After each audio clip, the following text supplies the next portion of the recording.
जय हिंद दोस्तों। तो हम पढ़ रहे थे इंग्लिश टीचिंग मेथड के बारे में, और इंग्लिश टीचिंग मेथड में इससे पहले अपन टीचिंग मेथड्स को कवर कर चुके हैं। आज अपन लगभग 4 टॉपिक्स को कवर करेंगे। इंग्लिश टीचिंग मेथड के जो 4 टॉपिक्स है उनको अपन कवर करेंगे। कौन कौन से टॉपिक है? बहुत ही इजी गोइंग टॉपिक है, और कुछ टॉपिक तो बहुत ज्यादा इंपॉर्टेंट है, उनको थोड़ा सा अपन ज्यादा डीप में देखेंगे। और कुछ टॉपिक्स जो है थोड़ा सा सरसरी निगाह डालनी है, तो उनको भी अपन कवर करते हुए चलेंगे। ना सिर्फ अपन चीजों को कवर करेंगे बल्कि चीजों को बेहतरीन तरीके से याद भी करेंगे। तो कौन कौन से टॉपिक पढ़ने वाले हैं आज अपन पढ़ेंगे टीचिंग ऑफ कंपोजिशन के बारे में, फिर पढ़ेंगे अपन टीचिंग ऑफ वोकैब के बारे में, फिर अपन पढ़ेंगे टीचिंग ऑफ ग्रामर के बारे में, लास्ट में अपन पढ़ेंगे टीचिंग ऑफ रीडिंग के बारे में, जो सबसे ज्यादा इंपॉर्टेंट है। इसमें अपन रीडिंग करने की कौन कौन सी मेथड हो सकती है, बच्चों को रीडिंग सिखाने की कौन कौन सी मेथड हो सकती है, उनके बारे में भी देखेंगे। तो लेट्स बिगिन, फटाफट से शुरू करते हैं। कौन कौन से कॉन्सेप्ट देखेंगे अपन? सबसे पहले अपन देखेंगे टीचिंग ऑफ कंपोजिशन के बारे में, टीचिंग ऑफ कंपोजिशन के बारे में। देन अपन देखेंगे टीचिंग ऑफ ग्रामर के बारे में। नेक्स्ट अपन देखेंगे टीचिंग ऑफ वोकैब के बारे में, लास्ट में अपन कवर करेंगे टीचिंग ऑफ रीडिंग के बारे में, जो सबसे इंपॉर्टेंट क्वेश्चन है, टीचिंग ऑफ रीडिंग के बारे में। तो इन चारों कॉन्सेप्ट के बारे में आज अपन देखेंगे, कुछ जानकारी इसके बारे में देखेंगे, कुछ यहाँ और कुछ यहाँ देखेंगे। जो लास्ट वाला क्वेश्चन है वो थोड़ा ज्यादा इंपॉर्टेंट है, ये बहुत ज्यादा सतही है, इसमें हमें ज्यादा देखने की जरूरत नहीं है। और टीचिंग ऑफ ग्रामर के बारे में अपन देखेंगे। टीचिंग ऑफ ग्रामर में सिंपल से चीज देखेंगे कि जब आप ग्रामर पढ़ाते हो तो कौन कौन से मेथड से पढ़ा सकते हो, कौन कौन से प्रकार की ग्रामर हो सकती है, ग्रामर से जब हम भाषा सिखाते हैं तो कौन कौन से उसमें मेरिट्स हो सकती है, कौन कौन से डीमेरिट्स हो सकती है, ये सारी बातें कवर करेंगे। उसके बाद टीचिंग ऑफ वोकैब के बारे में क्या देखेंगे, वोकैब पढ़ाने की कौन कौन सी विधियां हो सकती है, वोकैब पढ़ाते समय क्या बातें ध्यान रखनी, और कोई अदर जानकारी आएगी तो अपन कोई अदर जानकारी आएगी तो उसको भी अपन कवर करेंगे। कोई एक आधी परिभाषा, कोई कोटेशन इससे जुड़ा होगा तो वो भी कवर करेंगे। यहाँ क्या देखेंगे अपन? टीचिंग ऑफ रीडिंग में क्या क्या देखेंगे? टीचिंग ऑफ रीडिंग में हम कवर करेंगे रीडिंग के कितने प्रकार हो सकते हैं, बच्चों को रीडिंग सिखाने के क्या क्या तरीके हो सकते हैं, रीडिंग को लेकर अलग अलग विद्वान क्या क्या परिभाषाएं देते हैं, तो ये सारी बातें अपन देखेंगे। और भी कुछ बचा कुचा थोड़ी बहुत कोई जानकारी आ जाती है कि रीडिंग हमें कब से शुरू करनी चाहिए, यानी कोई भी अदर पोर्शन आता है वो अपन लास्ट में कवर करेंगे। तो ये सारी चीजें आज अपन कवर करने वाले हैं। तो 1 बाय 1 शुरू करते हैं। ये सबसे ज्यादा सतही पोर्शन है, इसमें ज्यादा देखना ही नहीं है हमें। टीचिंग ऑफ कंपोजिशन के बारे में क्या देखना है? रचना शिक्षण। टीचिंग ऑफ कंपोजिशन बहुत ही इजी पोर्शन है, टीचिंग ऑफ कंपोजिशन के बारे में, टीचिंग ऑफ कंपोजिशन के बारे में, टीचिंग ऑफ कंपोजिशन के बारे में क्या देखना है? टीचिंग ऑफ कंपोजिशन यानी रचना शिक्षण क्या होता है। बेसिकली रचना शिक्षण कितने, इसके टाइप्स देखते हैं। रचना शिक्षण कितना हो सकता है? 2 प्रकार का। कितने प्रकार का हो सकता है? 2 प्रकार का हो सकता है। सबसे पहले फ्री, जब आप उन्मुक्त होकर रचना लिखते हो, यानी बिना किसी की सलाह से रचना लिखते हो तो वो फ्री कहलाता है। दूसरा गाइडेड, जब आप किसी की सलाह से रचना लिखते हो तो गाइडेड कहलाता है। जब आप फ्री होकर रचना लिखते हो, यानी रचना शिक्षण कितने प्रकार, कौन कौन से एग्जाम्पल आते हैं? आप लेटर लिखोगे तो वो इसके अंतर्गत आएगा। आप ऐसे वगैरह लिखोगे तो वो इसके अंतर्गत आएगा। आप लिखोगे यहाँ पे स्टोरी वगैरह लिखोगे, कोई अब्स्ट्रैक्ट यानी कोई अमूर्त सी वस्तु, अब्स्ट्रैक्ट चीज पे कोई लिखोगे, कोई जानकारी लिखोगे, यानी अब्स्ट्रैक्ट टॉपिक पे कुछ लिखोगे तो वो अपने रचना शिक्षण के अंतर्गत आएगा। आपकी इमेजिनेशन का इस्तेमाल करते आप कुछ लिखोगे, इमेजिनेशन का इस्तेमाल करते कुछ जानकारी लिखोगे तो वो सारी रचना शिक्षण के अंतर्गत आ सकती है। या फिर आप लिटरेचर के ऊपर कुछ लिखोगे तो वो सब इसके अंतर्गत आ सकता है।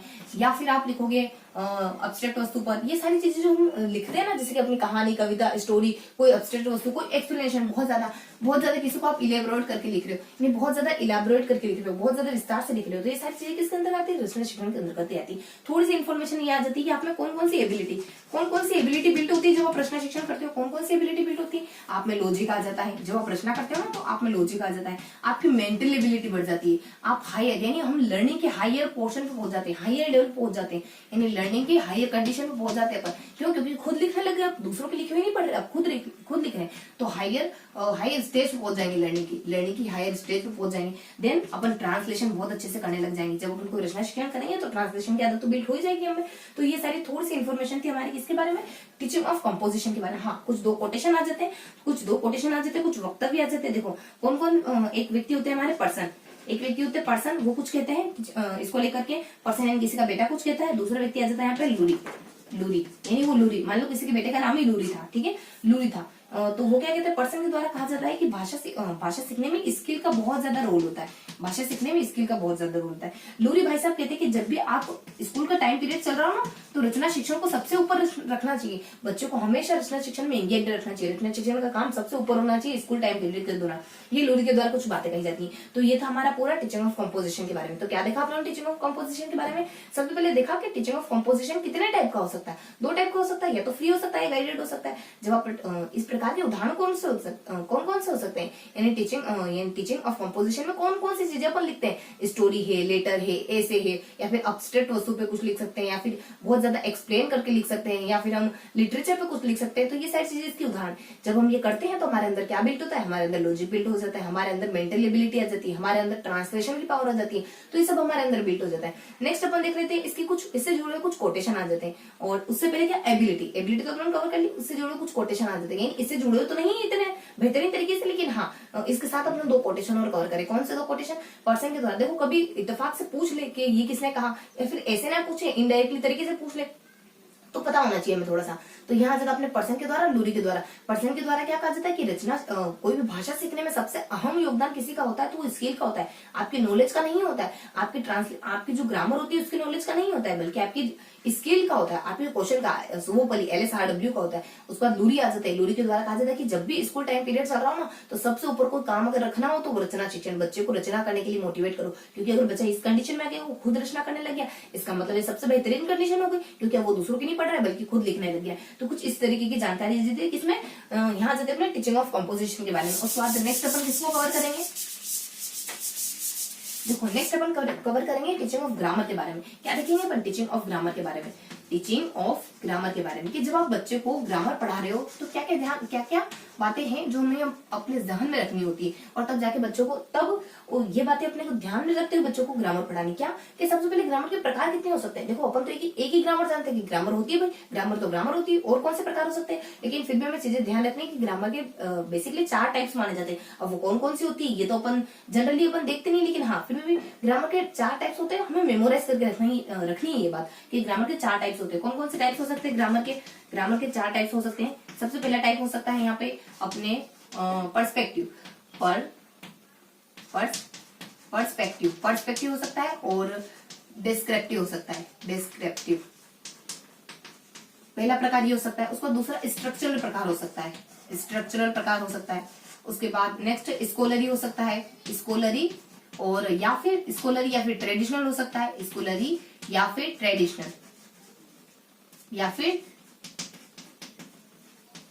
हो सकता है। लास्ट में अपने ट्रांसफॉर्मेशनल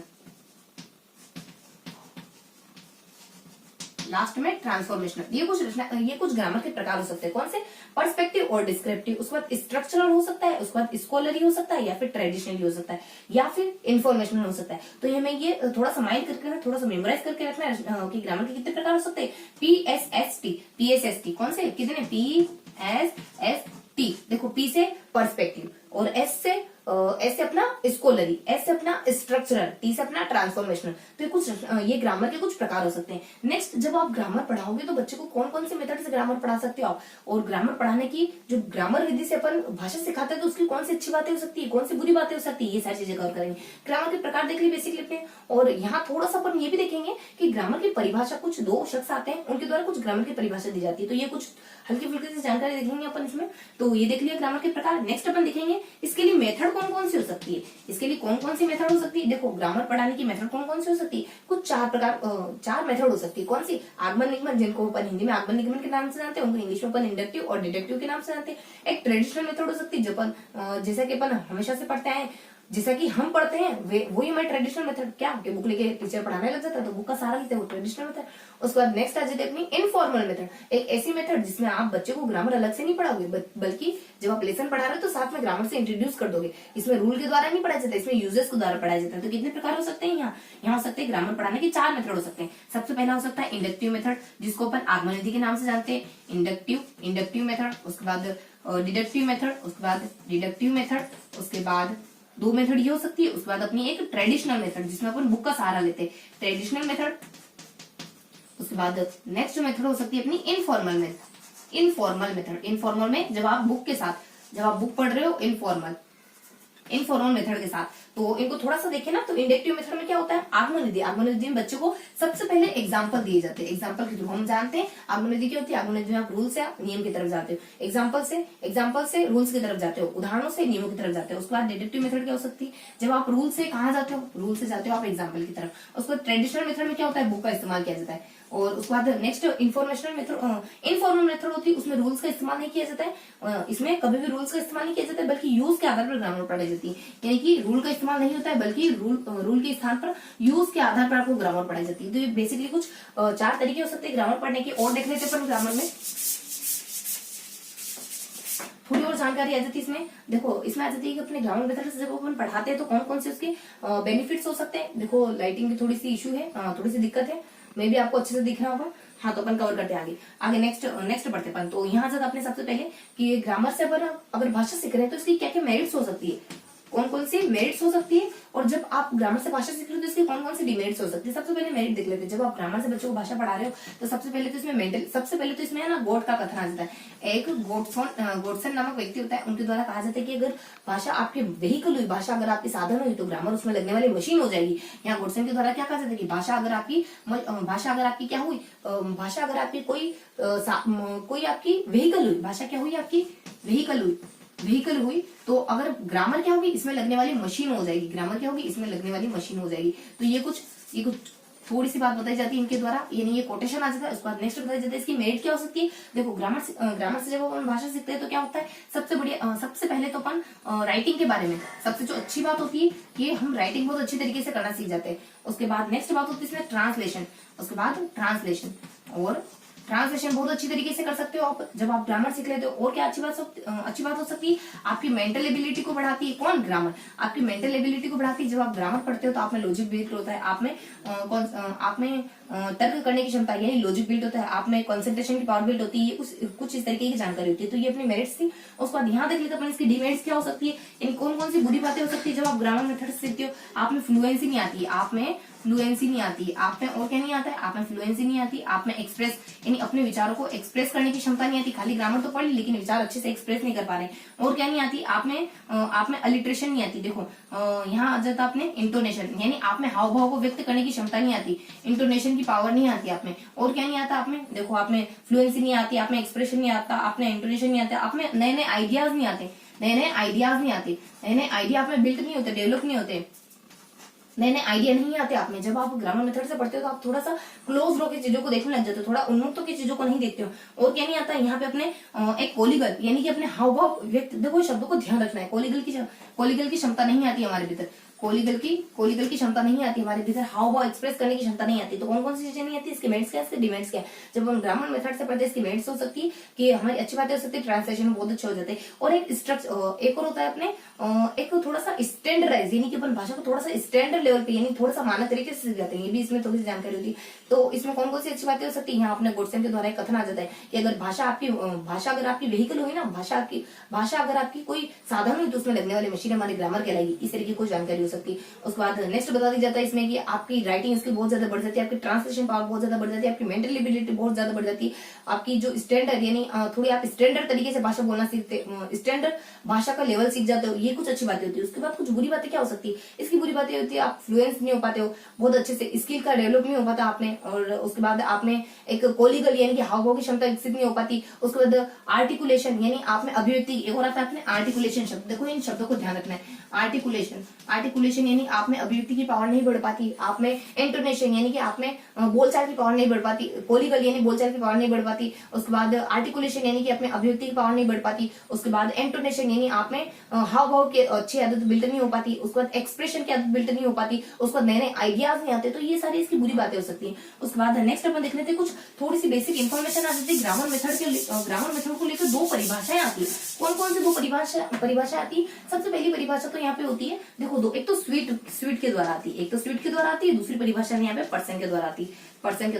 स्वीट के द्वारा कहा जाता है कि एनालिसिस ऑफ लैंग्वेज ही क्या है, ग्रामर है। यानी एनालिसिस ऑफ लैंग्वेज ये हमारा क्या है, ग्रामर है। एनालिसिस ऑफ लैंग्वेज को ग्रामर कौन कहते हैं, स्वीट। उसके बाद पर्सन के द्वारा क्या कहा जाता है, पर्सन यहाँ पे कहते हैं कि जब आप किसी विशेषज्ञ व्यक्ति से भाषा सीखते हो ना तो वही हमारी ग्रामर कहलाती है। यानी analysis of grammar, analysis of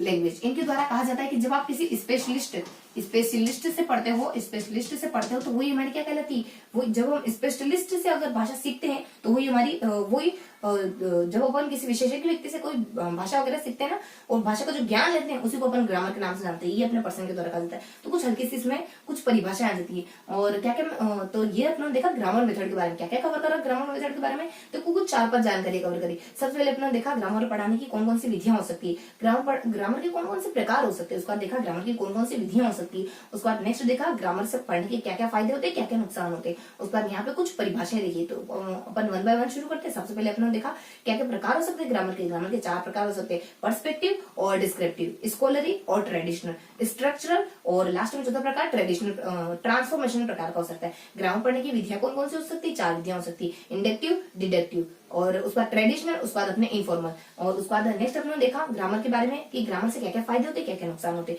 grammar से फायदे होते हैं, हम ट्रांसलेशन में बहुत अच्छे बन जाते हैं, हम राइटिंग में यानी कि अपन रिटर्न वर्क में बहुत ज्यादा अच्छे बन जाते हैं, हमारे अंदर मेंटल एबिलिटी आ जाती है, हम भाषा को एक मानक लेवल पे सीख जाते हैं। ये सब जानकारी आ जाती है। स्किल का अभाव होता है लेकिन। और उसके बाद यहाँ आ जाता है इसकी बुरी बातें क्या क्या हो सकती है। इसकी बुरी बातें ये होती है हम फ्लुएंट नहीं हो पाते और हम एक्सप्रेस नहीं कर पाते अपने विचारों को, हमारे भीतर नए नए आइडियाज नहीं आते, हमारे अंदर 3 चीजें नहीं तीन चीजें बिल्ट नहीं होती। कौन कौन सी 3 चीजें बिल्ट नहीं होती हमारे अंदर? 3 चीजें कौन सी बिल्ट नहीं होती हमारे अंदर? यहाँ सबसे पहले आ जाता है अपने एंटिकुलेशन। देखो शब्दों को थोड़ा सा माइंड करके रखना है। आर्टिकुलेशन, सबसे पहले आर्टिकुलेशन, अभिव्यक्ति की क्षमता नहीं आ पाती। उसके बाद एंटोनेशन यानी आप में हाव भाव की क्षमता अच्छे से एक्सप्रेस नहीं हो पाती। उसके बाद कोलिगल यानी आप में बोल चाल की अच्छी क्षमता विकसित नहीं हो पाती। तो ये सारी जो 3 जो थोड़े से न्यू वर्ड है उनको ध्यान रखना है। तो ये सारी जानकारी आ जाती है इसमें। उसके बाद लास्ट बता दी जाता है कि ग्रामर को अपन पढ़ते हैं तो उससे रिलेटेड कुछ 2 कोटेशन आ जाते हैं। स्वीट के द्वारा कहा जाता है कि जब आप भाषा को थोड़ा एनालाइज करते हो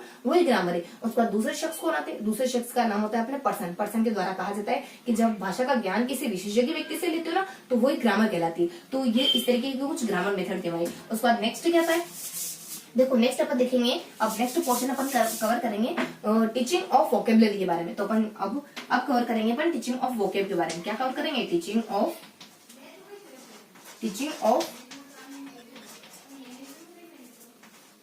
वोकेब के बारे में। क्या क्या देखेंगे टीचिंग ऑफ वोकेब के बारे में? देखो यहाँ अपन कवर करेंगे कि वोकेबुलरी पढ़ाने के कौन कौन से तरीके हो सकते हैं, वोकेबुलरी पढ़ाते समय क्या क्या ध्यान रखना चाहिए, बस 2 ही देखेंगे अपन। देखो इसकी मेथड क्या क्या हो सकती है, इसकी मेथड कौन कौन सी हो सकती है, वोकेब की मेथड कौन कौन सी हो सकती है। सबसे पहले वोकेब की मेथड हो सकती है यहाँ पे देखो कुछ यहाँ होती है अपने एसटीसी धर दो। अगर तुम कहो कि तुम्हें मेरा एसटीसी करना पसंद नहीं है तो तुम कहो तो एसटीसी धर दू, यहाँ जाता है एसटीसी धर दू। तो ये कुछ तरीके हो सकते हैं। सबसे पहले ऐसे मतलब कि सिमिलर तरीका हो सकता है, जब आप एक जैसे वर्ड को एक साथ पढ़ोगे तो वो अपनी वोकेब इस तरीके से वोकेब सिखा सकते हो। उसके बाद तीसरे आप ट्रांसलेट करके वोकेब सिखा सकते हो। जब आप लेसन पढ़ा रहे हो तो साथ के साथ ग्रामर को ट्रांसलेट करते जाओ। उसके बाद सी से बता दी जाता है यहाँ पे कॉन्ट्रास्ट तरीके से, यानी जो एक जैसी चीजें नहीं है यानी विपरीत, कॉन्ट्रास्टेड तरीके से जो विपरीत शब्द होते हैं उनको एक साथ बार बार ला के आप बच्चों को वोकेबुलरी सिखा सकते हो। उसके बाद डी से डेरिवेशन यानी व्युत्पत्ति, डेरिवेशन यानी आप शब्दों की व्युत्पत्ति बता करके बच्चों को वोकेब सिखा सकते हो। शब्दों की उत्पत्ति कैसे हो, हर एक शब्द की उत्पत्ति बताओ, ये शब्द इससे मिलकर बना, इस चीजों से मिलकर बना, इस तरीके से आप वोकेब सिखा सकते हो। उसके बाद आर से रेफरेंस, जहां पर भी कोई जिक्र है, जहां पर भी किसी नए मीनिंग का जिक्र हो तो रेफरेंस के साथ, संदर्भ के साथ साथ उस नए मीनिंग को बच्चों को इंट्रोड्यूस करवा देना। उसके बाद डी से एक और डायरेक्ट मेथड, जब आप डायरेक्ट मेथड से भाषा सिखा रहे हो ना बहुत सारे नए वर्ड्स आएंगे तो उनको बच्चों को इंट्रोड्यूस करवा देना। उसके बाद ओ से आ जाता है अपने DRDO, ओ से आ जाता है कि एसटीसी धर दू। तो यहाँ जाता है देखो यहाँ पे यू है ना, तो यहाँ जाता आप यूज के आधार पर बच्चों को सिखा सकते हो। यानी कि जो भी आप जनरली इस्तेमाल करते हो मीनिंग, अगर आप जैसे आपने कक्षा में कोई नया मीनिंग बोला तो बच्चों को वो रिटर्न वर्क करा दो, लिखवा दो या फिर उसको थोड़ा सा फोकस कर दो। तो इस तरीके से अपन ये सारी चीजें कर करके और अपन बच्चों को वोकेब में थोड़ा सा अच्छा कर सकते हैं। क्या क्या कर सकते हैं अपन? देखो एसटी से दर्द कर सकते हैं अपन, ऐसे अपन सिमिलर एक जैसे शब्द एक साथ बता करके कर सकते हैं। उसके बाद टी से बच्चों को ट्रांसलेट करवा के, जब भी आप कोई जिक्र है तो बच्चों को जैसे कोई लेसन वगैरह पढ़ा रहे हो तो उसी समय बच्चों को उस मीनिंग का अनुवाद करके बता दो। तो इस तरीके से अपन कर सकते हैं। उसके बाद सी से आप कॉन्ट्रास्ट यानी जो विपरीत शब्द है ना उनको बार बार साथ में ला करके, कोई विपरीत शब्द आए, दिन आया तो उसको रात की मीनिंग बता दो, यानी डे आया तो नाइट बता दो। इस तरीके से आप कर सकते हो। उसके बाद धरदू डी से आप डेरिवेशन, शब्द की उत्पत्ति बता करके ये शब्द किससे बना है, यानी जब भी जिक्र है तो उसको थोड़ा सा खोल करके यानी तोड़ करके थोड़ा सा बता दो बच्चे को कि ये भी हमारी एक नई वोकेब, ये भी आज अपने एक नई वोकेब सीखी, एक नया शब्द सीखा, शब्द की उत्पत्ति बता करके। उसके बाद आर से ज्यादा रेफरेंस यानी कोई भी संदर्भ की बात हो, किसी के बारे में कोई विषय किसी विषय पे कोई बातचीत चल रही हो तो वहां पे कोई नया वर्ड आ जाए तो बता दो बच्चे को। उसके बाद फिर आ जाता है अपने डी से अपने डायरेक्ट मेथड से जब आप लैंग्वेज सिखा रहे बच्चों को तो बहुत सारे नए नए शब्द आएंगे, उनसे इंट्रोड्यूस करा दो। उसके बाद यू से यूज के आधार पर, यानी जब आप यूज करते हो, जब आप कहीं पे भी कोई शब्द नया यूज करते हो, नया उपयोग करते हो तो उसके आधार पर वो बच्चों को आप बता दो, तो उसके आधार पर अपन बच्चों को वोकैब सिखा सकते हैं। तो ये वोकैब सिखाने के कुछ कुछ तरीके हो सकते हैं, कुछ कुछ मेथड हो सकती है। उसके बाद नेक्स्ट अपन देखेंगे कि जब हम बच्चे को वोकैब सिखाते हैं तो कौन सी बातें हमें अपने जहन में रखनी। ऐसा नहीं कि बच्चों को पूरा प्रकांड विद्वान बनाना, ऐसा नहीं कि बच्चों को पूरी डिक्शनरी लाके थमा देंगे और कहना है कि इनसे आप मीनिंग याद कर लो, नहीं ऐसा नहीं करना है। क्या करना है, बच्चों को वोकैब पढ़ाते समय कुछ कुछ बातें ध्यान रखनी, जैसे कि सबसे पहली बात ध्यान रखनी क्या, यानी अटेंशन, यानी कुछ बातें हमें ध्यान रखनी है। किन किन बातों पर अटेंशन देना है, किन किन बातों पर ध्यान देना है, यहाँ हमें ध्यान देना है US tough, US tough, US, इन सब बातों पे ध्यान देना है। यूज, सबसे पहले यूज, यानी ऐसी वोकैब पढ़ाओ जो जनरली इस्तेमाल होती है। उसको सिंपल, ऐसी वोकैब पढ़ाओ जो थोड़ी सिंपल हो, बहुत ज्यादा क्लिष्ट नहीं होनी चाहिए। तो ये पता होना चाहिए। देखो ऐसे तो बहुत ज्यादा सिंपल लग रही है हमें ये सारी इन्फॉर्मेशन, लेकिन क्या हमें ये पता थी ये बातें? अगर हमारे सामने ये बातें आती तो क्या अपन इनको करेक्ट कर पाते? ये अपने आप से पूछना है एक बार। उसके बाद टफ आ जाता है टी से अपने, और टीचेबिलिटी, यानी ऐसी ग्रामर होनी, ऐसी चीज होनी चाहिए। और टीचेबिलिटी, टीचेबल है ना,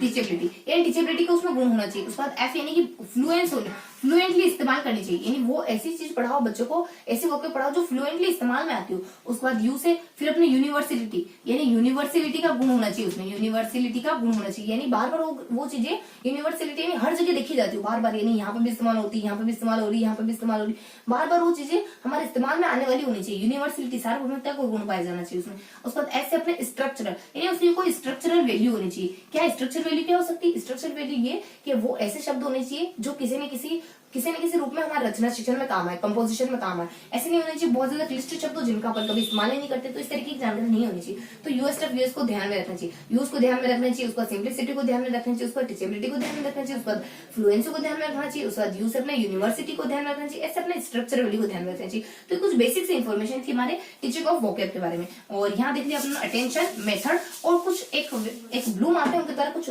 इनसे वोकैब से जुड़ी कुछ कोटेशन कहा जाता है। क्या कहते हो कि कोई जो पूरा फ्रेज नहीं है, जो फ्रेज नहीं है सिर्फ एक शब्द है, वो हमारा क्या कहलाता है? वोकैब कहलाता है। तो ब्लूम के द्वारा एक कोटेशन आ जाता है, हल्की सी बात आ जाती है। ब्लूम ने कहा कि जो पूरा फ्रेज नहीं हो, वो अगर फ्रेज नहीं है, और फ्रेज नहीं है बल्कि क्या है, बट ए वर्ड, जो पूरा फ्रेज नहीं है बल्कि एक शब्द हो, वही हमारी वोकैब कहलाती है। तो एक हल्की सी इनकी परिभाषा आ जाती है, तो ये भी हमें ध्यान रखनी। उसके बाद लास्ट में सबसे इंपॉर्टेंट आ जाता है हमारा टीचिंग ऑफ रीडिंग के बारे में। तो सबसे पहले अपन थोड़ा सा रिकेप ले लेते हैं कि क्या क्या देखा आपने। तो यहाँ पे वोकैब के बारे में देखा कि टीचिंग ऑफ वोकैब क्या होता है। टीचिंग ऑफ वोकैब होता है कि टीचिंग ऑफ वोकैब की सबसे महत्वपूर्ण बात कि कौन कौन सी मेथड हो सकती है। सबसे महत्वपूर्ण बात, थोड़ा सा देखने लायक बात कि यहाँ जाता है अपने को क्या क्या चीजें ध्यान रखनी है तब बच्चों को वोकैब पढ़ानी, कौन कौन सी विधियां हो सकती है यहाँ पे पढ़ाने की। एसटीसी धर दूं, अगर तुम्हें मेरा एसटीसी करना पसंद नहीं, तुम चाह रहे हो मैं बीएड करूँ तो बिल्कुल मैं बीएड करूंगा, धर दूंगा एसटीसी वहीं पे।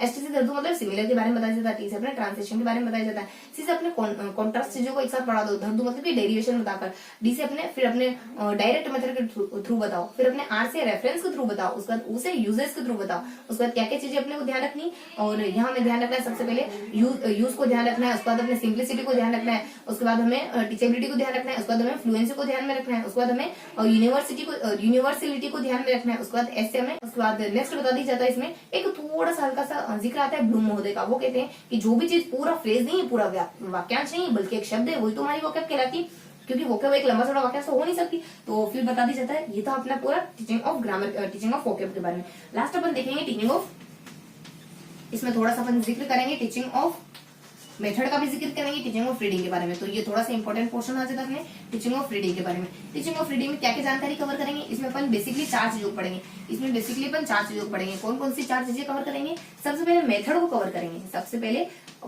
पहले तो चलो अपन थोड़ी सी डेफिनेशंस को कवर करेंगे। यहाँ पर डेफिनेशन को कवर करेंगे, यानी इससे रिलेटेड, रीडिंग से रिलेटेड कौन कौन सी डेफिनेशन हो सकती है। उसके बाद रीडिंग के टाइप्स को डिफाइन करेंगे अपन कि रीडिंग के कौन कौन से टाइप्स हो सकते हैं। उसके बाद अपन देखेंगे मेथड के बारे में, उसके बाद अपन कवर करेंगे मेथड के बारे में। लास्ट में अपन कोई अदर जानकारी देखेंगे और कोई अदर जानकारी आती है तो क्या क्या कवर करेंगे। सबसे पहले इसके टीचिंग के प्रकारों के बारे में, सबसे पहले थोड़ी सी टीचिंग डेफिनेशन के बारे में कि टीचिंग आखिर होती क्या है, रीडिंग के डेफिनेशन के बारे में कि रीडिंग आखिरकार होती क्या है, हमारे मायने में नहीं, अलग अलग विद्वानों के मायने में रीडिंग क्या होती है। उसके बाद रीडिंग के कितने प्रकार हो सकते हैं। अब ये इतने सारे प्रकार तो इनको पढ़ाने के कुछ तरीके हो सकते हैं क्या, तो इनको पढ़ाने के क्या क्या तरीके हो सकते हैं। और बची कुछ कोई अदर जानकारी, जैसे कि कब शुरू करनी चाहिए और क्या क्या बातें ध्यान में रखनी चाहिए, यानी क्या कौन सी एबिलिटी बच्चे में विकसित हो जाए उसके बाद रीडिंग कराना शुरू करें। तो इस तरीके की कुछ अदर जानकारी अपन लास्ट वाले पोर्शन में पढ़ लेंगे। और जो टाइप्स पढ़ेंगे ना उसमें कोई जो महत्वपूर्ण टाइप आएंगे, यानी कोई जो बहुत ज्यादा इंपॉर्टेंट टाइप है ना रीडिंग के, उनके बारे में थोड़ी सी डिटेल भी देखेंगे, उनकी उनकी मेरिट्स क्या होती है, उनकी डीमेरिट्स क्या होती है, ये सारी जानकारी भी अपन कवर करेंगे। सबसे पहले डेफिनेशन आ जाती है बको पर फ्रेंच भाषा में बको। आप बेल को कह रहे बको बेल,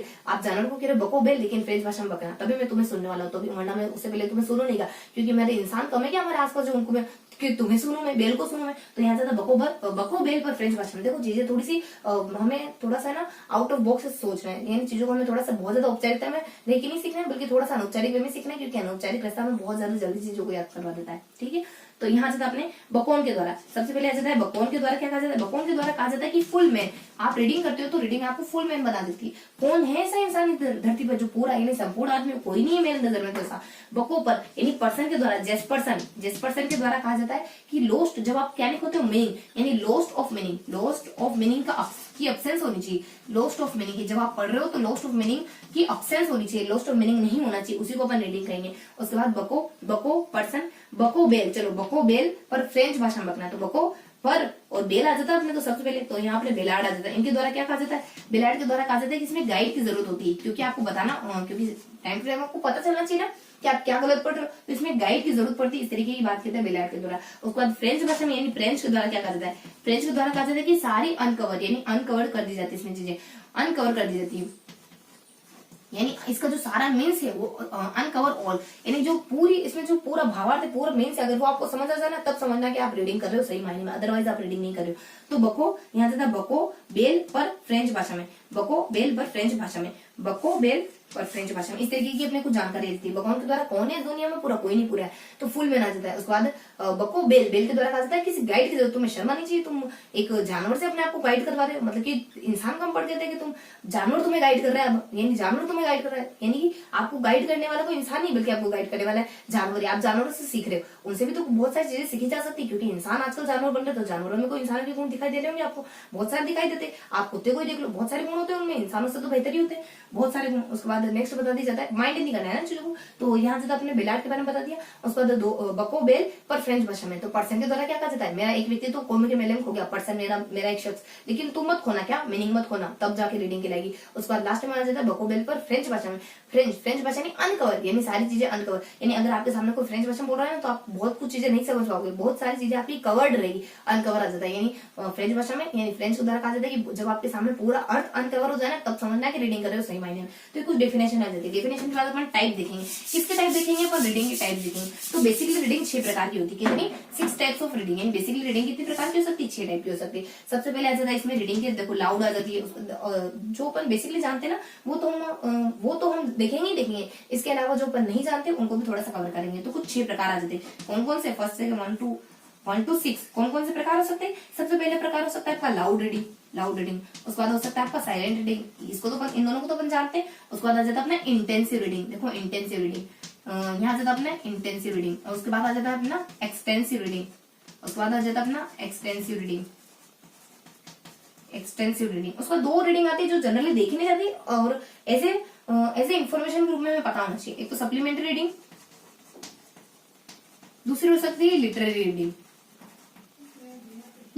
देखो तो लाउड रीडिंग और साइलेंट रीडिंग, उसके बाद इंटेंसिव, एक्सटेंसिव, उसके बाद सप्लीमेंट्री, उसके बाद लिटरेरी। लाउड और साइलेंट को हम जानते हैं। इंटेंसिव और एक्सटेंसिव रीडिंग क्या होती है, इंटेंसिव रीडिंग वो रीडिंग होती है जब आप आपकी रुचि के लिए पढ़ते हो, इंटेंसिव रीडिंग वो रीडिंग होती है आप घंटों घंटों पढ़ते हो। इंटेंसिव रीडिंग वो रीडिंग होती है जब आपको मीन्स नहीं समझ आ रहा है, नहीं फर्क पड़ता आपको कि मीन्स नहीं समझ आ रहा, आपको फर्क पड़ता है कि आपको स्टोरी समझ आ रही नहीं आ रही, आपको फर्क पड़ता है आपको नोवेल समझ आ रहा नहीं आ रहा, आपको फर्क पड़ता है कि आपको इंटरेस्ट आ रहा नहीं आ रहा। और एक्सटेंसिव रीडिंग जब आप डिप्रेस्ड होकर पढ़ते हो, जब आपको मीनिंग नहीं समझ आ रही, आपको डिक्शनरी उठानी पड़ेगी, जब आपको चीजें छोड़ने का मन करा तब आपको बैठना पड़ेगा। ये एग्जाम पर्सपेक्टिव से होती है, ये आपकी रुचि के लिए होती है, ये इसलिए इस वजह से होती है कि आप खुशी दे सके, ये इस वजह से हो सकती है आपको सम्मान दिला सके, आपको नौकरी दिला सके, इस वजह से आपको इसमें मेहनत करनी होती है। तो ये अलग अलग प्रकार की रीडिंग होती है। इंटेंसिव रीडिंग जब आप इंटरेस्ट के लिए घंटों पढ़ते हो, उसके बाद एक्सटेंसिव रीडिंग जब आप नौकरी पेशे के लिए, आपके आजीविका को सुधारने के लिए, जिंदगी में कुछ बड़ा कर गुजर जाने के लिए आपको पढ़ना होता है, लेकिन बहुत ज्यादा कभी कभी डिप्रेस्ड भी हो जाते हैं और बहुत ज्यादा इसमें मीनिंग अगर नहीं समझ आ रहा तो अपन डिक्शनरी वगैरह का इस्तेमाल भी करते हैं। तो इस तरीके की हमारी इंटेंसिव रीडिंग होती है,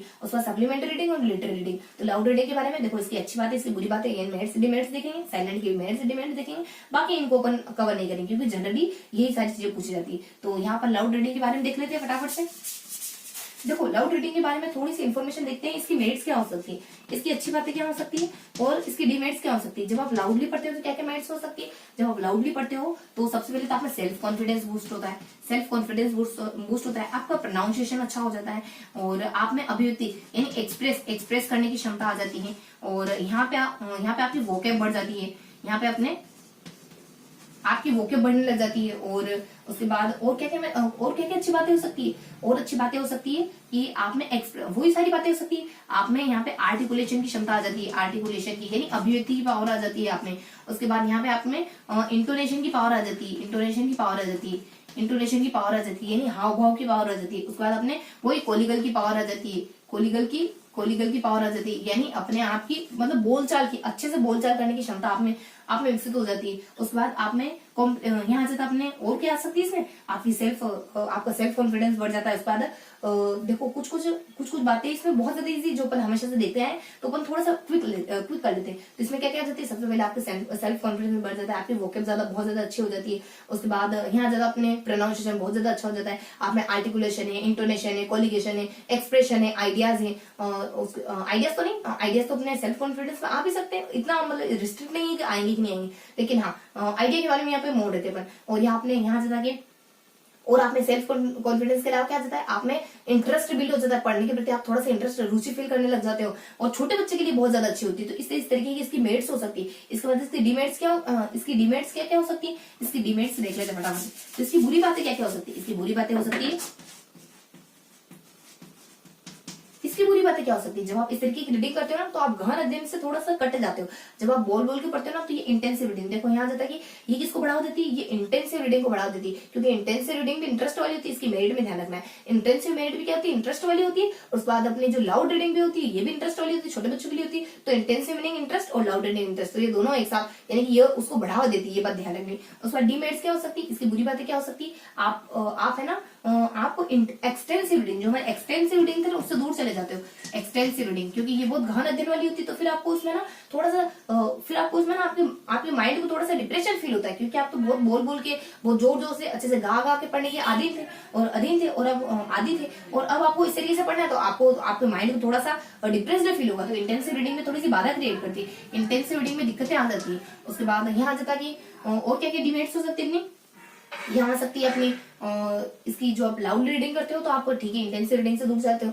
यहाँ पे और भी बातें हो सकती है कि छोटे बच्चों के लिए तो ठीक है, लेकिन कोई शाई बच्चे हो गए, कोई मंद बुद्धि टाइप के बच्चे हो गए जो इतना खुलकर एक्सप्रेस नहीं कर पाते, उनके लिए इतनी अच्छी नहीं हो पाती। उसके बाद सिर्फ और सिर्फ छोटे बच्चों के लिए, चाइल्ड के लिए, छोटे बच्चों के लिए, चिल्ड्रंस के लिए अच्छी होती है। उसके बाद शाई बच्चे वगैरह हो गए या फिर कोई डल बच्चे हो गए, उनके लिए इतनी अच्छी नहीं होती, डल बच्चे हो गए उनके लिए इतनी अच्छी नहीं हो सकती। और क्या क्या हो सकता है इसमें, और हो सकता है अपने एक कॉम्प्रिहेंशन के लिए, आपकी समझ की दृष्टि से, कॉम्प्रिहेंशन की दृष्टि से इतनी अच्छी नहीं हो सकती। उसके बाद और क्या क्या अच्छी बातें हो सकती है इसमें, तो यहाँ हो सकती है अपने इंटेंसिव रीडिंग, उसके बाद अपने छोटे बच्चे, उसका शाई बच्चे, उसका डल बच्चों के लिए अच्छी नहीं हो सकती, उसका समझ के लिए इतनी अच्छी नहीं हो सकती और बस कॉम्प्रिहेंशन की निगाह से इतनी अच्छी नहीं हो सकती। तो ये इसकी बुरी बातें हो सकती है। उसके बाद अपन नेक्स्ट कवर करेंगे साइलेंट रीडिंग के बारे में। साइलेंट रीडिंग के बारे में उसकी अच्छी बातें, उसके मेरिट्स के बारे में, उसके डिमेरिट्स के बारे में। हाँ थोड़ा सा अपन और देख लेते हैं कि जब भी आप बच्चों को लाउड रीडिंग करवाओ ना तो कुछ थोड़ी सी अदर इन्फॉर्मेशन, लाउड रीडिंग की अदर इन्फॉर्मेशन देख लेते हैं कि बच्चों को जब लाउड रीडिंग करवाना तो मानना है कि बच्चों को जब दो महीने तक यानी दो महीने बाद शुरू करनी चाहिए। किसके 2 महीने बाद, जब आप बच्चों को अच्छे से जब बच्चा अच्छे से रीडिंग करना सीख जाए ना उसके 2 महीने के बाद लाउड रीडिंग करनी चाहिए। ऐसी बात भी कही जाती है बहुत सारे भाषाविदों के द्वारा। उसके बाद नेक्स्ट क्या जाती है, इसमें बता दी जाता है कि इससे पहले यानी आप लाउड रीडिंग से पहले आप साइलेंट रीडिंग नहीं करवा सकते। तो साइलेंट रीडिंग का बेस होती है ये, लाउड रीडिंग साइलेंट रीडिंग का बेसिस होती है, यानी आधार तो हमारी यही मानी जाती है। कौन सी, अपनी लाउड रीडिंग। तो ये कुछ थोड़ी सी इन्फॉर्मेशन होती है अपनी लाउड रीडिंग के बारे में। उसके बाद अपन देख लेते हैं साइलेंट रीडिंग के बारे में। देखो साइलेंट रीडिंग के बारे में क्या क्या जानकारी देखनी है हमें। साइलेंट रीडिंग के बारे में क्या देखनी, इसकी अच्छी बातें देखनी, इसकी बुरी बातें देखनी। इसकी अच्छी बातें क्या देखनी, यहाँ जब आपने देखो थोड़ा सा अगर ट्रिकी तरीके से देखे तो यहाँ जब आपने कि लेस पीटी यानी इसकी अच्छी बातें क्या हो सकती है, इसमें आ जाता है कि इसमें लॉन्ग यानी आप लंबे समय तक कर सकते हो, आप लंबे समय तक साइलेंट रीडिंग कर सकते हो। लाउड रीडिंग नहीं कर सकते, आपका वोकल कॉर्ड में दर्द हो जाएगा, उसके बाद आपको मतलब दिक्कतें आएंगी, इतना नहीं बोल पाओगे। लेकिन साइलेंट कर रहे हो घंटे घंटे पढ़ सकते हो। बच्चे पढ़ते हैं ना बहुत सारे अपने 5-7 घंटे एक साथ बैठ के पढ़ लेते हैं, तो वो साइलेंट रीडिंग करते हैं, इस वजह से पढ़ पाते हैं, वरना लाउड रीडिंग तो इतनी लंबी हो नहीं सकती। उसके बाद ई से ये एक्सटेंसिव रीडिंग, जो वहां पे अपने बेरियर हो रहे थे ना, यहाँ पे इसको बढ़ावा मिलता है एक्सटेंसिव रीडिंग को। एक्सटेंसिव रीडिंग को यहाँ पे बढ़ावा मिलता है, मतलब कि हेल्प करती है साइलेंट रीडिंग एक्सटेंसिव रीडिंग में, क्योंकि ये भी बहुत ज्यादा गहनत देने वाली होती है, साइलेंट रीडिंग भी बहुत ज्यादा गहनत देने वाली होती है।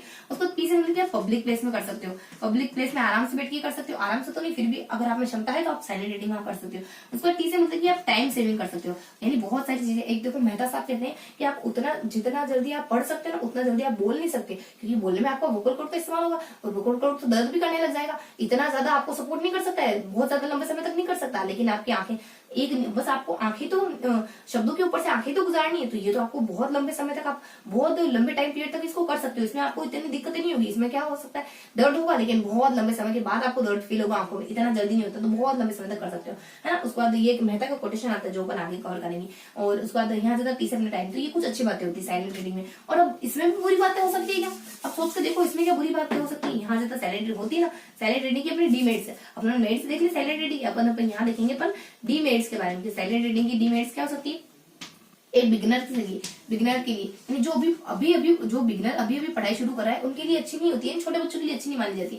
उसके बाद जनरली अपने चाइल्ड यानी चिल्ड्रन के लिए, छोटे बच्चों के लिए, लोअर क्लास के लिए अच्छी नहीं मानी जा सकती, क्योंकि वहां वाले बच्चे समझते नहीं है साइलेंट रीडिंग क्या होती है। उनको कह दोगे ना कि चुपचाप बैठ के पढ़ो तो वो मस्तियां करने लग जाएंगे, क्योंकि वो नहीं समझते अभी कि चुपचाप बैठ के पढ़ना क्या होता है। वो तो समझते हैं कि जब पूरी कक्षा को एक साथ खड़ा करा जाता है और कोई अच्छा सा कोई गीत वगैरह गवाया जाता है, यानी वो लाउड रीडिंग को समझते हैं। अभी साइलेंट रीडिंग के नाम से वो बिल्कुल अनजान है, इस शब्द से बिल्कुल अनजान है, तो ये वो नहीं समझ पाते। उसके बाद क्या हो सकता है, छोटे बच्चों के लिए अच्छी नहीं मानी जाती, बिगिनर के लिए अच्छी नहीं मानी जाती। इसमें बुरी बात, इसमें चेक नहीं कर सकते आप कि बच्चा पढ़ रहा है किसी और के ख्यालों में खोया हुआ है, वास्तविकता में वो यहाँ क्लास में है भी सही है, किसी और के बारे में सोचे जा रहा है बस, और सिर्फ टीचर के सामने ऐसा प्रेजेंट कर रहा है कि हाँ वो पढ़ रहा है, तो इसमें आप चेक नहीं कर सकते। और क्या बुरी बातें हो सकती इस पे साइलेंट रीडिंग में तो साइलेंट रीडिंग में और क्या बुरी बातें हो सकती है, बिगिनर्स के लिए, छोटे बच्चों के लिए उसका चेक नहीं कर सकते। और यहाँ बता दीजिए अपने बिगनर। उसके बाद इसमें एक upper class, only on upper class के लिए अच्छी मानी जाती है, तो अपर ये इसकी रिस्ट्रिक्शन, ये थोड़ी सी सीमा होगी, थोड़ी सी इसको बॉर्डर होगा, सिर्फ बड़े बच्चों के लिए अच्छी मानी जाएगी, छोटे बच्चों के लिए तो अच्छी, छोटे बच्चों के लिए तो अच्छी नहीं है, लेकिन सिर्फ और सिर्फ बड़े बच्चों के लिए अच्छी। उसके बाद इसमें आप अंडरस्टैंडिंग की पावर तो इसमें बढ़ती है, ये बात तो इसकी अच्छी बात है। और तो ये जो होती है इसकी बुरी, साइलेंट रीडिंग की बुरी बातें हो सकती है, आपके सेंसरी ऑर्गन का इसमें पूरा इस्तेमाल नहीं होता है, आपके सेंसेस का इस्तेमाल नहीं होता है, सिर्फ और सिर्फ आपकी आंखों का ज्यादा इस्तेमाल होता है, तो इसमें बुरी बातें हो सकती है। देखो बुरी बातों के लिए यहाँ अपन देखे तो क्या क्या हो सकता है, बिगिनर के लिए अच्छी नहीं होती, छोटे बच्चों के लिए अच्छी नहीं होती, अपर क्लास के बच्चों के लिए अच्छी मानी जाती है, इसमें आप चेक वगैरह नहीं कर सकते, ये सारी बातें होती है इसमें, और सेंसरी ऑर्गन का इस्तेमाल वगैरह नहीं होता है, तो ये सारी इसकी बुरी बातें हो सकती है। उसके बाद नेक्स्ट अपन देखेंगे इसके बारे में कोई अदर जानकारी देख लेते हैं, तो यहाँ मेहता का कोटेशन आ जाता है। मेहता का कोटेशन आता है, मेहता के कोटेशन में कहा जाता है कि जितनी जल्दी आप रीड कर सकते हो उतनी जल्दी आप स्पीकिंग नहीं कर सकते, उतनी जल्दी आप बोल नहीं सकते, क्योंकि बोलने की कुछ सीमाएं होती है, लेकिन आपकी रीड करने की सीमाएं नहीं होती, क्योंकि साइलेंट रीडिंग जैसा कोई कॉन्सेप्ट एग्जिस्ट करता है इस वजह से। तो यहाँ से आप बहुत जितना चाहो उतना पढ़ सकते हो। इसमें आप ममलिंग वगैरह नहीं करोगे, इसमें आप लिप्स मूवमेंट नहीं करोगे, लिप्स मूवमेंट नहीं होता इसमें, जानते हैं तो अपन लिप्स मूवमेंट नहीं होता। उसके बाद आपकी आईज हर जगह नहीं रुकेगी, आपकी आईज सिर्फ और सिर्फ डिफिकल्ट जब आपके सामने कोई डिफिकल्ट वर्ड आएगा वहां पे आपकी निगाहों को रोकोगे, हर जगह आपकी पंक्चुएशन मार्क पे आपकी आंखों को नहीं रोकोगे, तो अपने डिफिकल्ट चीज आएगी तो आप रुकोगे, पंक्चुएशन मार्क पे आप नहीं रुकोगे, ये सारी इन्फॉर्मेशन आ जाती है यहाँ पे। उसके बाद अपन नेक्स्ट देख लेते हैं, इनकी अच्छी बातें, इसकी बुरी बातें देख ली अपने, उसके बाद टाइप्स अपने देख लिए। उसके बाद अपन देखते हैं मेथड्स के बारे में। देखो मेथड सबसे ज्यादा इंपॉर्टेंट यहाँ पे, तो मेथड कौन से आ सकते हैं, आप वापस सवाल कर सकते हो जो आपने अभी करा था, मुझे थोड़ा समझ नहीं आया, तो आप सवाल आप वापस उसको कुछ ये सारी चीजें अपन कवर करेंगे। देखो ये कौन सी ट्रिक है, सबसे पहले आ जाती है अपने अल्फाबेटिक मेथड के बारे में, अल्फाबेट मेथड के बारे में जानकारी देती है। सबसे पहली मेथड है अल्फाबेट मेथड। क्या होता है, जब आप बच्चे को वर्ड्स के थ्रू, जब आप बच्चे को लेटर के थ्रू चीजें सिखाते हो या फिर वर्ड्स के थ्रू चीजें सिखाते हो, लेटर के थ्रू या फिर अपने वर्ड्स के थ्रू, लेटर और अल्फाबेट, वर्ड्स नहीं, वर्ड्स तो थोड़ी बड़ी कहीं हो जाएगी, अल्फाबेट के थ्रू या फिर बच्चों को लेटर, एक सिंगल लेटर के थ्रू आप चीजें सिखाते हो, एक छोटे से लेटर के थ्रू चीजें सिखाते हो, और जब अल्फाबेट और लेटर मिलके एक वर्ड्स बन जाएंगे, आप क्या करोगे, एक एक लेटर बच्चों को सिखाओगे, उस एक एक लेटर को मिला करके फिर वर्ड्स बनाओगे, इनसे चीजें सिखाओगे, लास्ट में इनसे जोड़ करके क्या बना दोगे आप, वर्ड बना दोगे। और इस तरीके से बच्चों को सिखाओ, मान लो CHAIR, इस तरीके से आपने बच्चों को सिखाया, आपने बच्चों को सी प्रोनाउंस करना सिखाया, HAIR, इन सबको प्रोनाउंस करना सिखाया। देन लास्ट में आपने बच्चों को क्या सिखा दिया, इसको पढ़ते हैं चेयर, इसको पढ़ते हैं चेयर। तो ये होती है अल्फाबेटिक मेथड। अल्फाबेटिक मेथड क्या होती है, जब आप बच्चों को इस सबसे छोटी इकाई लेते हो और एक वर्ड को बोलना सिखाते हो, एक अक्षर को, एक वर्ड को बोलना सिखाते हो, और फिर उन सारे वर्णों को बोल करके एक शब्द बन गया। अब आपको जब बच्चे को छोटा इसके छोटे पोर्शन पढ़ना आ गए, तो उससे मिलकर के जो बनने वाला शब्द है वो भी बच्चों को पढ़ना आ जाएगा। इस तरीके से आप सोचते हैं, इस तरीके से अज्यूम करते हैं। तो ये अल्फाबेटिक मेथड होती है। इसकी बुरी बात क्या होती है, इसकी बुरी बात देखो, इसकी डीमेरिट्स क्या हो सकती है, अल्फाबेटिक मेथड की डीमेरिट्स हो सकती है, इसकी डीमेरिट्स हो सकती है कि सबसे पहले तो अपनी फोनेटिक लैंग्वेज नहीं है, जो हमारी इंग्लिश है वो फोनेटिक लैंग्वेज नहीं मानी जाती। फोनेटिक यानी कि अपने ध्वनि विज्ञान पर आधारित अपनी भाषा नहीं मानी जाती। तो क्या होता है कि जब आप छोटे वर्ड्स बच्चों के सामने रखते हो, छोटे शब्द बच्चों के सामने, छोटे लेटर रखते हो, तो उनका साउंड तो कुछ और है, लेकिन जब वो शब्द में कन्वर्ट हो जाएंगे ना, तो उनका साउंड कुछ और बन जाएगा, यहाँ कुछ और थे, यहाँ कुछ और बन जाएंगे। तो फोनेटिक लैंग्वेज न होने की वजह से बहुत ज्यादा दिक्कतें हो जाती है। और क्या दिक्कतें हो सकती है, एक मोनोटोनस, बहुत ज्यादा मोनोटोनस यानी बहुत ज्यादा नीरस विधि मानी जा सकती है, क्योंकि आप बच्चों को भाषा की सबसे छोटी इकाई से पढ़ना सिखा रहे हो, जबकि भाषा तो एक बहुत बड़ा वास्ट, एक पूरा पारावा, एक पूरा समुद्र है। आप बच्चों को क्या सिखा रहे हो, वर्ण के बारे में सिखा रहे हो, बच्चों को क्या सिखा रहे हो, लेटर के बारे में सिखा रहे हो। तो कितना मुश्किल हो जाएगा इनसे शब्दों पे जाना, शब्दों से आपको फ्रेजेस पे जाना, फ्रेजेस से वाक्यों पे जाना, वाक्यों से स्टोरी पे जाना, पूरी भाषा पे जाना। तो बहुत ज्यादा मोनोटोनस, बहुत ज्यादा नीरस और डल विधि होती है, क्योंकि बहुत ज्यादा छोटी इकाई अपना चूज कर ली इसमें। उसके बाद इसकी इकाई क्या हो सकती है, लेटर, यानी एक लेटर इसकी इकाई मानी जाती है। अल्फाबेटिक मेथड में इसकी यूनिट क्या मानी जाती है, लेटर मानी जाती है। और क्या इसकी बुरी बातें हो सकती है, और इसकी बुरी बातें हो सकती है कि लेटर इसकी इकाई है, तो लेटर में बहुत बार अलग अलग प्रोनाउंस करती है। लेटर उन्मुक्त रूप से अलग प्रोनाउंस करते हैं, जब पूरे शब्दों में जाते हैं तो पूरा अलग प्रोनाउंस करने लग जाती है। ये इसकी बुरी बातें मानी जाती है। उसके बाद यहाँ ज्यादा अपनी और क्या बुरी बातें हो सकती है, इसकी स्पीड, सबसे पहले इसकी स्पीड क्या होती है, बहुत स्लो होती है, क्योंकि सबसे छोटी इकाई मानी ना, तो इसकी स्पीड बहुत ज्यादा स्लो हो सकती है। तो यहाँ क्या जाता है, देखो PM लास्ट, यानी कि PMLS, PM की लास्ट पड़ी हुई कहीं पे, तो देखो PM की लास्ट पड़ी हुई अल्फा में, अल्फा स्कूल है मान लो कोई, देखो हमारे यहाँ तो जनरली आसपास एक अल्फा स्कूल है, तो मेरे को ध्यान में हमेशा वही ध्यान रहता है, अल्फा स्कूल है, PM की लास्ट है। पी से अपने फोनेटिक लैंग्वेज ना होने की वजह से दिक्कत होती है। M से मोनोटोनस मानी जाती है। L से लेटर बहुत बार अलग साउंड करता है। S से इसकी स्पीड बहुत ज्यादा स्लो होती है। तो ये सारी अच्छी बातें, ये सारी बुरी बातें अल्फाबेटिक मेथड में पाई जाती है। उसके बाद नेक्स्ट अपन देखेंगे, तो वो थोड़ा सा अपन रफ कर लेते हैं, एक चीजों को थोड़ा सा व्यवस्थित देखते हैं अपन। तो यहाँ से अपने मेथड पढ़ना अपन, तो क्या देख रहे हैं आप, वापस, स, वा, ल, इन सारी मेथड को अपन कवर करेंगे।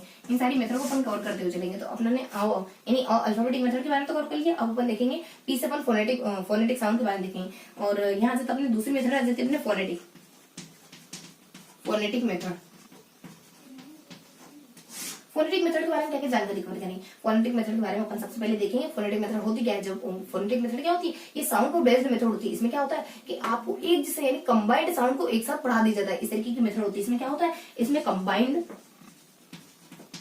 कंबाइंड साउंड को, ध्वनियों को एक साथ पढ़ाया जाता है। इसमें कंबाइंड साउंड को एक साथ पढ़ाया जाता है। और क्या बातें हो सकती है, इसमें एक जैसे शब्दों को एक साथ पढ़ाया जाता है, एक जैसे ध्वनियों को एक साथ पढ़ाया जाता है। उनसे मिलाकर के जो शब्द बनते हैं, जैसे कि अपने रेट हो गया, उसके बाद अपने पेट हो गया, उसके बाद अपने मेट हो गया, इस तरीके से एक जैसे साउंड होते हैं उनको साथ में पढ़ा दिया जाता है। इसकी डिमेरिट्स क्या हो सकती है, फोनेटिक साउंड की डिमेरिट्स क्या हो सकती है। इसकी डिमेरिट्स हो सकती है STLV, STLV, यानी फोन पर ही किसी से बात करते करते आप ST यानी ST कास्ट के किसी लड़का लड़की जो भी अदरवाइज है ना, जो भी कुछ आप समझो, तो फोन पर बात करते करते आप उससे लव में पढ़ देते हो। ऐसे आ जाता है कि इसकी स्पीड, यहाँ ऐसे आ जाता है कि इसकी स्पीड भी बहुत ज्यादा स्लो होती है, इसकी स्पीड भी स्लो होती है, क्योंकि इसका आधार भी क्या है, वर्ड, एक लेटर है। और यहाँ जाता है T से क्या जानकारी देती है कि ये बहुत ज्यादा, ये है ना, हर चीज को ट्रांसलेट करना नहीं सिखाती आपको, हर चीज को नहीं पढ़ाती, ट्रांसलेशन यहाँ पे पढ़ाना आ जाएगा। इसे टोट यानी आपको हर चीज नहीं पढ़ा सकती, हर साउंड नहीं पढ़ा सकती, बहुत सारे लेटर नहीं पढ़ा सकती, क्योंकि क्या होता है कि जब आप एक जैसे शब्दों को एक साथ पढ़ रहे हो, तो आप एक जैसे शब्दों को तो एक साथ पढ़ लोगे, लेकिन बहुत सारे शब्द एक जैसा नहीं है, उनका क्या करोगे, तो बहुत सारे शब्दों को ये विधि नहीं पढ़ाती। उसके बाद ST, उसके बाद लव के बारे में क्या बता दिया जाता है, LV के बारे में क्या बता दिया जाता है, L से मतलब इसमें लेटर, इसकी जो इकाई मानी जाती है ना, वो लेटर इसकी इकाई मानी जाती है। V से मतलब कि बहुत सारी अनावश्यक वोकेबुलरी पढ़ा दी जाती है। आपके माइंड में क्या है कि हमें एक जैसे प्रोनाउंस होने वाले शब्दों को एक साथ पढ़ाना है, तो दिक्कतें क्या होती है कि बहुत सारी जो अनावश्यक वोकेब है ना, उसको लेकर के बच्चों के सामने आ जाता है, जबकि उसकी जरूरत नहीं थी कि वो बच्चे उसको पढ़े। तो यहाँ से आपने क्या देखा, अपने एल से देखा, लास्ट में देखा वी से अपने वोकेब यानी यानी बहुत सारी अनावश्यक वोकेब आप बच्चों को पढ़ा देते हो। तो ये थी अपनी अल्फाबेटिक मेथड। तो अल्फाबेटिक मेथड में क्या क्या जानकारी देखी, तो फटाफट से अपन कवर कर लेते हैं। अल्फाबेटिक मेथड में अपने क्या क्या जानकारी देखी, दूसरी मेथड देखिए अपना अल्फाबेटिक मेथड, दूसरी मेथड देखिए अपना अल्फाबेटिक मेथड। इसमें क्या देखा, जब आप बहुत सारे एक जैसे प्रोनाउंस होने वाले शब्दों को एक साथ लेके आते हो ना, तो ये हमारी अल्फाबेटिक मेथड होती है। इससे मिलकर के आप शब्द बनाते हो, अलग अलग वर्ड एक जैसे साउंड करते हैं, बहुत सारे शब्द। फिर आप क्या करते हो, फिर अलग कुछ ऐसे शब्द चुन लेते हो जो एक जैसे प्रोनाउंस करते हैं, जैसे रेट है, मेट है, हेट है, तो एक जैसे प्रोनाउंस करते हैं। इससे बच्चों को पढ़ना सिखाने की कोशिश करते हो, इससे बच्चों को पढ़ना सिखाने की कोशिश करते हो। इसकी कमियां क्या होती है बहुत सारी कमियां, यानी इसकी होती है ना एस्टिलास, इसकी सबसे पहले तो स्पीड स्लो हो जाती है, क्योंकि इसमें भी एक जो इसकी यूनिट है वो क्या मानी जाती है, लेटर। लेटर भी भाषा की छोटी यूनिट मानी जाती है, क्योंकि ऐसा मानना है भाषाविदों को लेटर भी छोटी यूनिट है। इससे बड़ा तो अपना फ्रेजेस होता है, इससे बड़ा तो अपना सेंटेंस होता है, इससे बड़ा तो अपनी स्टोरी होती है, स्टोरी मेथड भी होती है भाषा को पढ़ने की। उसके बाद लास्ट में अपनी भाषा होती है, यानी भाषा को जो पढ़ना है तो ये भी छोटी इकाई मानी जाती है। हालांकि लेटर से तो बड़ी होती है, लेकिन फिर भी छोटी इकाई मानी जाती है, इस वजह से इसकी स्पीड स्लो होती है, तो ये अच्छी विधि नहीं मानी जा सकती। उसके बाद टी से अपने इसमें हर चीजें नहीं पढ़ाई जा सकती, क्योंकि हर शब्द आपका एक जैसा साउंड करे ऐसा तो मिलेगा नहीं आपको। उसके बाद एल से इसमें लेटर्स की इकाई मानी जाती है। वी से इसमें बहुत सारी वोकैब अनावश्यक पढ़ा दी जाती है। तो ये थी अपनी सेकंड मेथड के बारे में। उसके बाद नेक्स्ट अपनी थर्ड मेथड क्या है, देखो अपने मेथड को याद करने का कौन कौन सी मेथड कवर कर रहे हैं, उसकी ट्रिक क्या जाती है, आप सवाल वापस। तो आपके बारे में देख लिया, अल्फाबेटिक मेथड के बारे में देख लिया, पी से अपना फोनेटिक मेथड के बारे में देख लिया। उसके बाद आप उसका सवाल सर से अपन देखेंगे, सर से अपन कवर करेंगे सेंटेंस मेथड के बारे में। आप वापस सवाल है ना, तो अपन क्रम बाय क्रम पढ़ते ताकि चीजें मिस ना हो। तो यहाँ से अपने वर्ड मेथड के बारे में। वर्ड मेथड क्या होती है, देखो क्या होती है वर्ड मेथड। देखो वर्ड मेथड में आपको या तो कोई फ्लैश कार्ड दे दी जाता है या फिर ब्लैक बोर्ड पे, और इन दो तरीकों से आपके सामने नए नए शब्द रखे जाते हैं। फ्लैश कार्ड दे दिया, आप फ्लैश कार्ड पे कोई चित्र बना हुआ है, उसके नीचे उसका शब्द लिखा हुआ है, और ब्लैक बोर्ड पे कोई चित्र बना है, उसके नीचे उसका शब्द लिखा है। इस तरीके की मेथड में सबसे पहले आपको नाउन सिखाई जाती है, फिर आपको क्रियाएं सिखाई जाती है, फिर आपको सिखाया जाता है नाउन सिखाई, क्रियाएं सिखाई, अब इन दोनों का इस्तेमाल करके सेंटेंस सिखाया जाता है। इस तरीके की मेथड होती है। इसकी बुरी बातें क्या हो सकती है, इसकी बुरी बातें भी होती है। इसकी बुरी बातें ये हो सकती है, इसमें वर्ड इकाई मानी जाती है, जो कि एक छोटी इकाई है भाषा की, इतनी भी बड़ी इकाई नहीं है। उसके बाद इसमें आप इसकी अच्छी बातें क्या होती है, पहले तो इसकी मेरिट्स देखें ना, तो बच्चा इंटरेस्ट फील करता है, क्योंकि बच्चे को इसमें क्या करते हैं कि बच्चों को बेसिकली जो अपनी मूर्त वस्तु उनसे पहले अवगत कराते हैं, यानी अब्स्ट्रैक्ट चीजों से बाद में अवगत कराते हैं, पहले अपनी कॉन्क्रीट चीजों से अवगत कराते हैं, तो अच्छी विधि मानी जाती है। तो यहाँ इसकी सबसे पहले अपन फटाफट से लिखते भी चलते हैं साथ के साथ कि वर्ड मेथड में क्या होता है। वर्ड मेथड जो होती है, सबसे पहले इसकी कुछ बेसिक इन्फॉर्मेशन देखे ना, तो बच्चों को फ्लैश कार्ड दे दी जाते हैं। उसके बाद नेक्स्ट ब्लैक बोर्ड भी हो सकता है, तो ब्लैक बोर्ड नहीं कहेंगे अपन, चौक बोर्ड कहेंगे। तो फ्लैश कार्ड पे बच्चों को चित्र, उसके बाद ब्लैक बोर्ड पे चित्र बने होते हैं, इस तरीके से सिखाई जाती है। उसके बाद प्रोनाउन, सबसे पहले इसमें क्या सिखाई जाती है, सबसे पहले इसमें नाउन सिखाई जाती है, उसके बाद इसमें प्रोनाउन, उसके बाद प्रोनाउन नहीं, उसके बाद अपने वर्ब सिखाई जाती है, जैसे कि मान लो राम है, उसके बाद यहाँ पे जाना। तो अब लास्ट में आप बता दो बच्चों को सेंटेंस बनाना कि राम, फिर आपने जाना सीखा है, अब बताओगे आप कि राम स्कूल जाता है। इस तरीके की चीजें होती है इसमें। इसके बाद इसकी मेरिट क्या हो सकती है, इसकी मेरिट हो सकती है वीक। इसकी मेरिट को ऐसे याद रखेंगे, वीक से ध्यान रखेंगे। सबसे पहले आ जाता है इसमें व्रेन महोदय आ जाते हैं। देखो व्रेन कहते हैं कि सबसे अच्छा तरीका है ना भाषा सीखने का, सबसे ज्यादा रेशनल, सबसे ज्यादा तार्किक तरीका है ना अगर किसी चीज को पढ़ने का, यानी रीडिंग सिखाने का, तो वो ये है। कौन सी, अपने वर्ड मेथड, ये ब्रेन के द्वारा कहा जाता है। यानी सबसे ज्यादा रेशनल तरीका कोई है मेरी निगाह में, सबसे ज्यादा तार्किक तरीका कोई है, तो ये तरीका वर्ड मेथड ही हो सकता है। उसके बाद यहाँ आता है इसकी वर्ड, इसकी यूनिट मानी जाती है, वर्ड इसकी यूनिट मानी जाती है। ई से आई से इंटरेस्टिंग मेथड मानी जाती है, उसके बाद सी से बता दी जाता है इसमें सी से मतलब की वीक, सी से क्या हो सकता है, कंक्रीट चीजों को, सी से कंक्रीट चीजों को कंक्रीट चीजों से आपको अवगत कराया जाता है, इन कंक्रीट चीजों को आपके सामने लाया जाता है। उसके बाद अब्स्ट्रैक्ट चीजों को लाया जाता है, और इसमें बच्चों को सबसे पहले कोई एक्चुअल चीज, यानी कोई एक्चुअल चीज दिखाई जाती है, या फिर कोई मॉडल वगैरह दिखाया जाता है, और एक्चुअल चीज दिखाई जाती है। उसके बाद उसका सिंबल लाते हैं, उसके बाद सिंबल लाए, यानी सबसे पहले आपको चित्र दिखाया, चित्र के बाद आपके सामने शब्द लेके आए, तो सबसे पहले आपके सामने क्या लेके आए, सबसे पहले आपके सामने एक पूरा एक्चुअल स्थिति, एक्चुअल वस्तु लेके आए, या फिर आपको फ्लैश कार्ड क्या होगा, एक्चुअल वस्तु होगी, एक्चुअल वस्तु होगी, या फिर एक्चुअल कोई सामान हो गया, क्योंकि आपको एक्चुअली में वो चीजें फील कर पाओगे कि आपने कोई चित्र देखा तो ये वास्तविक चीजें तो हो गई, उसके बाद आपको शब्द से अवगत कराए, तो इस तरीके की इसकी मेरिट्स हो सकती है। उसके बाद इसकी डिमेरिट्स क्या हो सकती है, इसकी 2-3 बुरी बातें हो सकती है। सबसे पहले इसकी बुरी बात हो सकती है कि ये ना आप इस तरीके से भी हर शब्द नहीं पढ़ा सकते, क्योंकि हर शब्द का आप चित्र लेके तो आ नहीं सकते। फीलिंग है, इमोशन है, लव है, घृणा है ना, और उसके बाद दया है, इन सबका आप चित्र नहीं लेके आ सकते, तो थोड़ी दिक्कतें हो जाएंगी यहाँ पे। तो आप इस तरीके से भी हर चीज नहीं पढ़ा सकते, इस तरीके से भी आप इस तरीके से भी हर चीज टोट नहीं कर सकते, बच्चों को नहीं पढ़ा सकते। उसके बाद एक और बुरी बात क्या हो सकती है कि बच्चों को आप वर्ड टू वर्ड पढ़ाने की हैबिट कर रहे हो, ये भी बुरी बात है। आपको बच्चों को सेंटेंस पे लेके जाना है, आपको बच्चों को पूरी भाषा सिखानी है, आप बच्चों को सिर्फ वर्ड पे उलझाए हुए, तो ये भी इसकी बुरी बात मानी जाती है। यानी वर्ड से पढ़ाया जाता है, ये भी इसकी बुरी बात मानी जाती है। तो ये इसकी कुछ डिमेरिट्स होती है। उसके बाद अपन क्या देखेंगे, उसके बाद अपन कवर करेंगे, कौन कौन सी चीज कवर कर ली। आप वापस सवाल देखो, आ से अपने अल्फाबेटिक और बी से आप, पी से अपने फोनेटिक मेथड, उसके बाद आप, उसके बाद वापस सवाल, डब्ल्यू से अपने देख लिया वर्ड मेथड के बारे में, उसके बाद अपन देखेंगे आप वापस, पी से अपन देखेंगे फ्रेजेस मेथड के बारे में, पी से अपन देखेंगे फ्रेजेस। फ्रेजेस मेथड में क्या होता है, जब आप बच्चों को वाक्यांश पढ़ाते हो, बस यहाँ से आप बच्चों को पढ़ना कैसे सिखाते हो, फ्रेज के थ्रू सिखाते हो, यानी बच्चों के सामने कोई पूरा फ्रेज रखते हो, एक पूरा वाक्य रखते हो, वाक्य का जो छोटा अंश होता है उसको फ्रेज कहते हैं। जैसे कि सबसे पहले इसमें पोर्शन आ जाता है, एक सेकंड अपन थोड़ा सा अपन पॉज रखेंगे, फिर अपन कंटिन्यू करते हैं।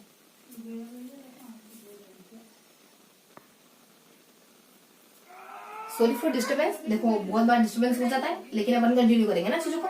तो यहाँ जाता है फ्रेज, यानी फ्रेज मेथड में बच्चों को फ्रेजेस के थ्रू, यानी बच्चों को वाक्यांश के थ्रू चीजें पढ़ाने की कोशिश करी जाती है। यानी बच्चों के सामने वाक्यांश रखे जाते हैं, बच्चों के सामने पूरा वाक्य नहीं रखा बल्कि वाक्य के अंश रखा।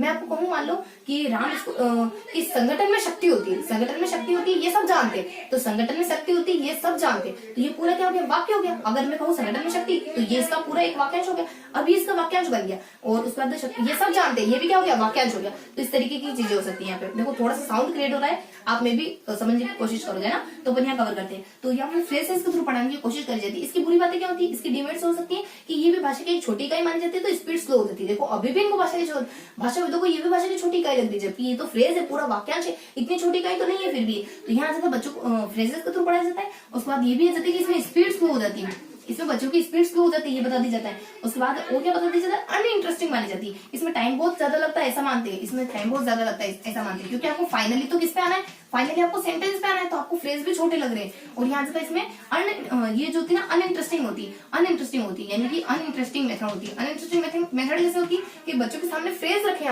आपने अभी वाक्य नहीं रखा है, वाक्य का एक छोटा टुकड़ा रखा है, वाक्यांश रखा है, तो ये भी अनइंटरेस्टिंग मेथड है। यानी सब जानते हैं कि संगठन में शक्ति, तो सब जानते हैं आपने रखा, तो सब जानते क्या हो गया, एक फ्रेज हो गया।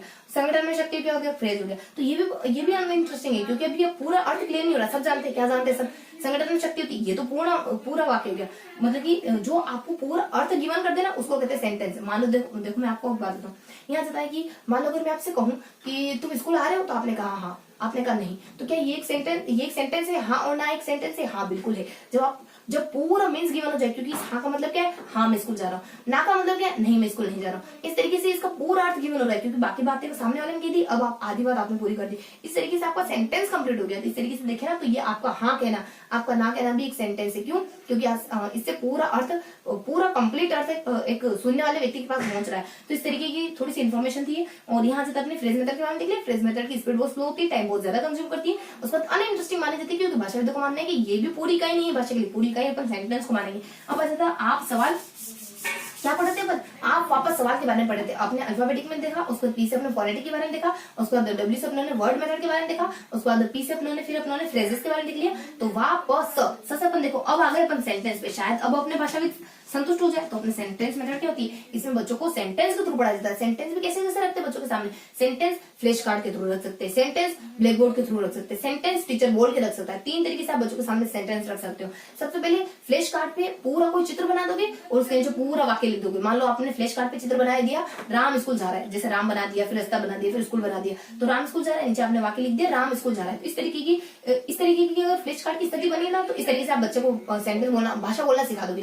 या फिर आपके सामने फ्लैश कार्ड अवेलेबल नहीं हो पाए, तो आप क्या करोगे कि ब्लैक बोर्ड पे चित्र बनाओगे, पूरा ऐसा ही राम है, स्कूल है, जाना है, इस तरीके का चित्र बना दोगे। उसके बाद उसके नीचे उसका वाक्य लिख दोगे और लास्ट में क्या करोगे, लास्ट में पूरा जो चित्र था उसको मिटा दोगे। अब बच्चे को कहोगे क्या लिखा था आपने, क्या बनाया हुआ था, उसके बाद आप इसको लिख के बताओ। यानी क्या अपनी पूरी जो अपने चित्र बना रखा था ना, उसके बारे में वापस से तुम्हें लिखना होता है, वापस से बच्चों को लिखना होता है। तो इस तरीके की चीजें होती है इसमें। या फिर अगर ये दोनों नहीं करे, तो टीचर क्या करेगा, वाक्य बोलेगा, बच्चों को बुलवाएगा। इस तरीके से सेंटेंस बोल के आप बच्चों को भाषा बोलना सिखा दोगे। उसके बाद नेक्स्ट बता दी जाता है इसमें और जानकारी बता दी जाती है, ये 3 जानकारी बता दी जाती है। उसके बाद नेक्स्ट जानकारी बता दी जाती है इसमें कि इसकी बुरी बातें क्या, इसकी सेंटेंस मेथड की अच्छी बातें क्या हो सकती है। और सेंटेंस मेथड में देखो कुछ अच्छी, पहले अपन थोड़ा सा जो जानकारी अपने थोड़ा सा ओरली देखी और थोड़ा सा रिटर्न करते हैं। तो यहाँ अपने फ्लैश कार्ड, यहाँ जाता अपने